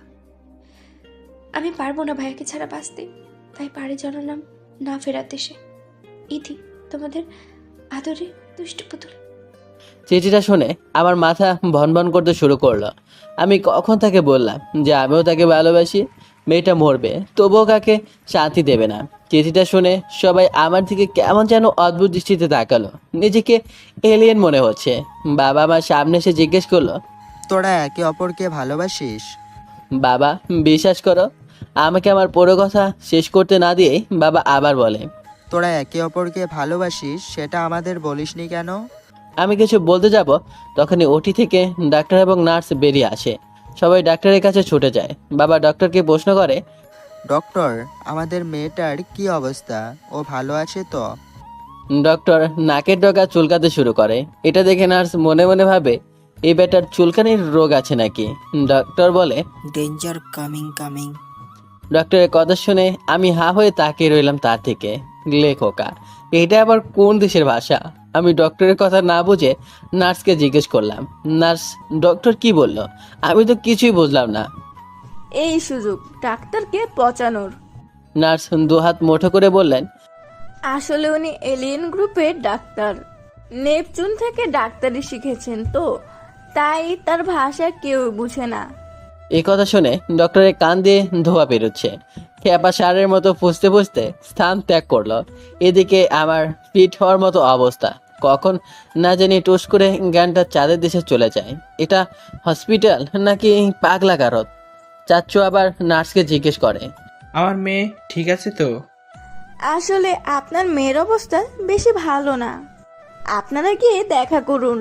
সবাই তড়িঘড়ি করে ভিতরে ঢুকলো। ভেতরে গিয়ে দেখে পুতুলের করুণ অবস্থা। জোরে জোরে শ্বাস নিচ্ছে। ছোট মা গিয়ে পুতুলকে বুকে চড়ে নিয়ে পাগলের মতো কাঁদতে থাকে। তুই এটা কেন করলি মা? একবার কি আমাদের বলতে পারলি না তোর ভালোবাসার কথা? আমরা তোদের কখনো আলাদা করতাম বল? তোরাই তো আমাদের ভালো থাকার চাবিকাঠি। তাহলে কেন করলি এমন কাজ? সবার চোখ দিয়ে অঝোর ধারায় পানি পড়ছে। বাবা পুতুলের মাথার পাশে বসে পুতুলের মাথায় হাত বোলাতে বোলাতে বলল, মারে, তুই কেন এত বড় একটা সিদ্ধান্ত নিয়েছিস? শুধু একবার মুখ ফুটে তোর মনের কথাগুলো আমাকে বললে কি আজ এই দিন আসতো? তুই তো আমাকে অনেক ভালোবাসিস, তবুও আমাকে বলতে পারলি না। এবার পুতুল অনেক কষ্টে ভাঙা কণ্ঠে জোরে এনে বলল, বড় বাবা, তোমাকে বললে কি ভাইয়ের সাথে আমার বিয়ে দিতে? পুতুলের এমন ভাঙা কণ্ঠের কথা শুনে সবাই ঢুকরে কেঁদে ওঠে। বাবা চোখের পানি মুছে বলল, হ্যাঁ দিতাম। এই কথাটি শুনে পুতুল এক লাফে উঠে বসলো। তাহলে এখন বিয়ে দাও ভাইয়ের সাথে। পুতুলের কাণ্ড দেখে এক একজনের চোখ ফুটবলের আকার ধারণ করলো। বর তো ইতিমধ্যে বুকে হাত দিয়ে ফ্লোরে লটিয়ে পড়লো। রে, ছেলেটা আবার হার্ট অ্যাটাক করলো না তো? আমি গিয়ে বরের বুকে কান পেতে শুনতে লাগলাম হার্টবিট চলছে নাকি পরাগার পার, কিন্তু না, এ তো দেখি গান বাজানোর বক্সের মতো শব্দ করছে তার হার্টবিট। আমি কানে কম শুনতে লাগলাম। কে যেন বরের মুখে পানি ঢেলে জ্ঞান ফেরালো। বর ফ্লোর থেকে উপরে উঠে বসলো। আমি আর এই বিয়ে করব না। এই মেয়ে এত ডেঞ্জারাস। একে বিয়ে করলে 2 দিনের মাথায় আমি সুস্থ হার্টটা অ্যাটাক করে বৃন্দাবনে চলে যাব। আমি নাই। এ বলে ছেলে হাওয়া হয়ে গেল। যা সালা, বর কোথায় প্যানিশ হয়ে গেল। যাক, আপদ বিদেয় হলো। রাগে চাচুর চোখ লাল হয়ে গেছে। তুই এতক্ষণ আমাদের সাথে নাটক করলি? এই বলে পুতুলকে মারার জন্য হাত তুললো। সঙ্গে সঙ্গে বাবা চাচুর হাত ধরে ফেললো। আহ, ছোট্ট কি পাগলামি করছিস? আমার বৌমাকে মারার কথা আর জীবনেও ভাববি না। বাবার কথা শুনে আমি টাসি খেলাম। দাদার পোলা কয় কি? আর বৌমা শব্দটি শুনে পুতুল এতটাই লজ্জা পেল যে তার মুখ লাল টমেটো রঙে পরিণত হলো। আর বাবা আবার বলতে লাগলো, দোষটা ছিল আমাদেরই, আমরাই বুঝতে পারিনি। আমাদের ছেলে মেয়েদের ছোটবেলা থেকে এতটা মহব্বত তাদের দুজন দুজনার প্রতি, আর আমি তো ভাবতেই পারিনি আমার পুতুল মা এতটা বড় হয়েছে। সে কাউকে ভালোবাসতে শিখেছে। আমি আজকেই তোদের বিয়ে দেব। বাসর ঘরে ঢুকে দেখি পুতুল জায়নামাজ বিছিয়ে বসে দুহাত তুলে দোয়া করছে। আমার দেরিতে আসাতে একাই নামাজ শেষ করলো। যাক, তবুও আমার পুতুল বউটাকে এমন দিনী রূপে দেখে অন্তরাত্মা শেষ শীতল হয়ে গেল। অবশেষে পুতুলকে ছোটবেলা থেকে বউটাকে আজ সার্থক হলো। আমি আনমনা হয়ে পুতুলকে দেখাতে ব্যস্ত। এদিকে পুতুলের দোয়া শেষ হলে উঠে এসে দেখে আমি দরজার কাছে আনমনা হয়ে তাকে দেখছি। পুতুল আমার সামনে তুড়ি বাজিয়ে বলল, কি হলো? এভাবে আনমনে কি দেখছো? ভাবক দৃষ্টিতে তাকিয়ে রইলাম পুতুলের দিকে। মাশাআল্লাহ, মুখে সবকিছু ঠিক আছে, কিন্তু কিসে যেন একটা অভাব রয়ে গেছে। আমি পুতুলের কোমর জড়িয়ে ধরে আলতো করে ওর কপালে শব্দ করে ছোট একটা চুম্বন করলাম। পুতুল আমার ভালোবাসার প্রথম পরশ সাদরে গ্রহণ করলো। তারপর পুতুলের 2 চোখের পাতাতে চুম্বন করলাম। পুতুল নিষ্পলক চোখে তাকিয়ে আছে আমার দিকে। এ যেন হরিণীর একজোড়া চোখ তাকিয়ে আছে আমার মুখ প্রাণে। এতটাই মায়াবী তার চোখ। আমি মাথার পাকড়িটা খুলে রেখে বিছানা শুয়েটা এলিয়ে দিলাম। পুতুল এসে আমার বুকে মাথা রেখে শুয়ে পড়ে। বুকটা যেন ঠান্ডা হয়ে গেল। মনের ভিতর অদ্ভুত এক প্রশান্তির রূপ বয়ে গেল। আমি পুতুলের মাথায় হাত বুলিয়ে বললাম, তোকে দেখছিলাম। পুতুল আমার বুকে বিলি কেটে বলল, ওভাবে দেখার কি আছে? আগে কখনো দেখোনি? বিয়ের আগে এবং বিয়ের পরে 2 সময় দেখার 2 রকম অনুভূতি কাজ করে মনে। বিয়ের আগে দেখার মানসিক তৃপ্তি হয় না, হারিয়ে ফেলার ভয় বিদ্যমান থাকে মনের ভেতর। কিন্তু বিয়ের পরে দেখায় কোনো ভয় নেই, এ দেখায় তৃপ্তি মেরে। আমাদের ভালোবাসার খুঁটি এতটাও কমজোর নয় যে আমরা কাউকে হারিয়ে ফেলবো। এর বাস্তব প্রমাণ তো তুমি নিজেই পেয়েছো। তোমাকে পাওয়ার জন্য কতই না অভিনয় করতে হলো, কিন্তু তুমি তো ভীতু। ভালোবাসার কথা মুখ ফুটে কাউকে বলতেও পারলে না। পিচিটার কথা শুনে মনে মনে হাসি পেল আমার। গায়ে গতরেই বেড়েছে, বুদ্ধি হয়নি এখনো। আমি লম্বা একটা শ্বাস নিয়ে বললাম, ভালোবাসা এমন একটা জিনিস যার জন্য অনুভূতিগুলো খুব সহজেই প্রকাশ করা যায় না। অনেকেই ভালোবাসার অনুভূতিগুলো খুব সহজেই প্রকাশ করতে পারে, আবার অনেকেই তা পারে না। আবার কখনো কখনো মনের অপ্রকাশিত কথাগুলো প্রকাশ করার সময় এলেও বলা হয়ে ওঠে না, কারণ পরিস্থিতি কাজটাকে অসম্ভব করে দেয়। তুই নিজে ভেবে দেখ, তুই কিন্তু খুব সহজে ভালোবাসার কথাটা পরিবারের কাছে বলতে পারিসনি। আমি যদি অন্য কারো হয়ে যেতাম তাহলে? বড় কঠিন প্রশ্ন, কিন্তু উত্তর সোজা। আমার কাছে ভালোবাসা মানে এক মুক্ত পাখি, যার রয়েছে একটা নিজস্ব ঠিকানা। পাখিটা সারাদিন উড়ে বেড়ায় তার মুক্ত আকাশে এবং শেষে ছুটে চলে যায় তার আপন ঠিকানায়। তেমনি তুই যদি আমার কপালেই থাকিস, তাহলে যতই ঝড়ঝাপটা আসুক না কেন, সব কিছুকে বড় আঙুল দেখে তুই আমার হবি। তোর ভালোবাসা যদি সত্যি হয়ে থাকে, তাহলে অন্য কারো গল্প তোকে স্পর্শ করতে পারবে না। আমি বিশ্বাস করি সত্যিকারের ভালোবাসা কখনো হারিয়ে যায় না। একদিন হয়তো ভালোবাসার কোনো বৈষম্য থাকবে না, পৃথিবীটা ভালোবাসাময় হয়ে যাবে, কারণ সত্যিকারের ভালোবাসা কখনো হারিয়ে যায় না। আমি সেখানে যেতে চাই। তুমি আমাকে তোমার বউ বানানোর প্রথম কথা দিয়েছিলে যেখানে। আমি কিছুটা অবাক হলাম পুতুলের কথা শুনে, কারণ জায়গাটা দূরে। এত রাতে সেখানে গেলে লোকে কি না কি বলবে। প্লিজ। পুতুলের কথায় এতটাই মায়া জড়ানো যে আমি না করতে পারলাম না। শুধু আমি কেন, পৃথিবীর যে কোনো পুরুষ মেয়েদের এমন মায়াবী মুখ দেখলে নিজের মনকে দমিয়ে রাখতে পারবে না। আচ্ছা ঠিক আছে চল, কিন্তু বেশি সময় থাকা যাবে না। পুতুল অনেকটাই খুশি হয়ে বলল। ঠিক আছে। তারপর পুতুলকে নিয়ে বের হলাম বাড়ি থেকে। সাথে নিয়েছি আমার পুরনো সাথী সাইকেলটাকে। বাড়ির বাইরে এসে পুতুলকে সামনে বসিয়ে ছুটতে লাগলাম সেই ঠিকানায় যেখানে আমি মন খারাপ হলে যেতাম। অবশেষে পৌঁছালাম সেই পুরনো জায়গায়। অনেকদিন আসা হয়নি এখানে, বড় অচেনা লাগছে জায়গাটাকে। নদীর ধারে গাছের ওপর দুজনেই বসলাম। পুতুল আমার কাঁধে অ্যালান দিয়ে চারটা দেখায় মন দেয়। আমি ঘটা করে প্রশ্ন করি, আচ্ছা ডক্টর আর নার্স তো বললো তোর অবস্থা খুব খারাপ, কিন্তু তোর তো কিছু হয়নি, তাহলে তারা এই কথা বললো কেন? কারণ আমি বলেছি বলতে। তুই সত্যি একটা ফাজিল মেয়ে। জন্মের পর থেকেই দুষ্টুমি শুরু হয়েছে তোর। আমার কথায় পুতুল কপট রেগে যায়। এই, আমাকে একদম ফাজিল বলবা না। তাহলে কি বলবো? ছোটবেলায় তো কম কাণ্ড করিসনি। মেয়েটা বোধহয় রাগ করলো। জানিস তুই আমাকে কেন ভালোবাসিস? পুতুল আমার প্রশ্ন শুনে ব্রকুসকে তাকালো আমার দিকে। কেন? যেদিন তোর জন্ম হয় সেদিন তোকে কোলে নিয়েছিলাম আদর করার জন্য। তোর কপালে চুমু খেয়ে গালে চুমু খেতে যাব, ঠিক তখনই তুই মুখ ঘুরিয়ে আমার ঠোঁটে চুম্বন করিস। তাহলে ভেবে দেখ তুই কতটা দুষ্ট। আমার কথা শুনে পুতুল মনে হয় লজ্জা পেল। চুমু খেয়েছি, বেশ করেছি। আরও চুমু খাবো, বেশি করে চুমু খাবো। জন্মের দিন খেয়েছি, মৃত্যুর দিনও খাবো। শুধু খাবো আর খাবো, পুরো দুনিয়া খাবো। পুতুলের এমন প্রলাপ বাক্য শুনে আমার চোখ আর চোখে জায়গায় নেই, চোখ কপালে উঠে গেছে। পাগল টাগল হয়ে গেল নাকি? কি বলছে এসব? তারপর আর কথা না বাড়িয়ে চলে আসি সেখান থেকে। সে রাতে আরও অনেক পাগলামি সহ্য করতে হয়েছে আমার পুতুল বউয়ের। অনেক বড় হয়ে গিয়েছে সে। সকালে ঘুমিয়েছিলাম, হঠাৎ কারো গরম নিঃশ্বাস আমার মুখের ওপর অনুভব করি। নিঃশ্বাসটা অতীব প্রখর, তার মানে একদম আমার মুখের খুব কাছাকাছি। পিটপিট করে চোখের পাতা মেলে দেখি পুতুল আমার মুখের ওপর নিয়ে নিজের মুখটা এনে আমাকে দেখছে। আমি হুট করেই পুতুলকে আমার বুকে জড়িয়ে নিই। এতে ঠাস করে পুতুলের নাকটা আমার থুতনিতে বাড়ি খেলো। পুতুল নাকটা চেপে ধরে বলল, উফ, আমার নাকটাই ফেটে গেল। এভাবে কেউ কাউকে জড়িয়ে ধরে? তোর নাকটা বড্ড উঁচু, একটু বোঝা হওয়া দরকার। তুমি কি এখনো আমাকে তুই করেই বলবে? আপনি বা তুমি শব্দগুলোর থেকে তুই শব্দ দিতেই বেশি ভালোবাসা এবং মায়া লুকিয়ে থাকে। তুই নামক সম্পর্কগুলোতে যে কতটা গভীর ভালোবাসা থাকে সেটা তুই ভাবতেও পারবে না। আচ্ছা, তুমি এত সুন্দর করে কথা বলো কিভাবে? চোখের সামনে যদি থাকে মাটির পরি, তাহলে শুধু আমি কেন, যে কোনো ছেলেই সুন্দর করে কথা বলবে।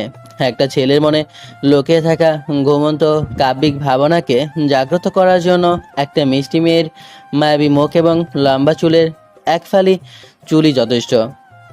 থামো থামো থামো, অনেক হয়েছে। তোমার জন্য কফি নিয়ে এসেছি, খেয়ে নাও। পরে ঠান্ডা হয়ে গেলে আমার দোষ নেই। আর কফি? যেখানে গরম কফির মালিক আমার বুকে, সেখানে কফি ঠান্ডা হলে সমস্যা নেই। হয়েছে অনেক নাকামি। এখন উঠে ফ্রেশ হয়ে বাইরে গিয়ে দেখো কারা এসেছে। পুতুল আর কিছু বলার সুযোগ না দিয়েই এক প্রকার পালিয়ে গেল। আমি কফির মগে চুমুক দিলাম। এটা মা বা ছোট মার হাতে তো নয়। পুতুল আমার জন্য কতটা কষ্ট করছে ভাবতেই আমার মনের ভেতর অদ্ভুত এক প্রশান্তি আসে। তারপর ফ্রেশ হয়ে বাইরে গেলাম। ড্রয়িং রুমে আমার বন্ধুরা এবং পুতুলেরও কিছু বন্ধু এসেছে। এগুলো সব আমার স্কুল কলেজের বন্ধু।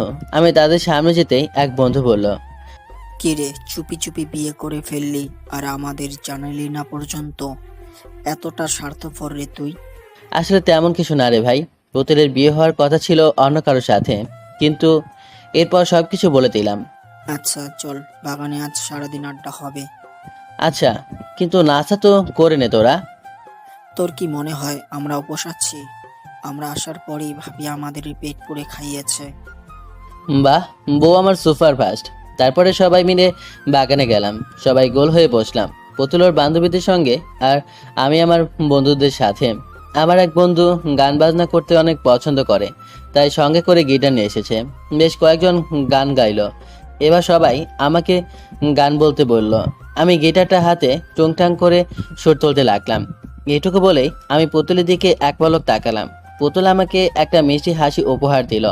আমি বলার পর পুতুল বলতে শুরু করে, मुझे इश्क है तेरे छूने से, मुझे इश्क है तेरे होने से, तेरे हाथ में अपने हाथ से, तेरे साथ कटे दिन रात से।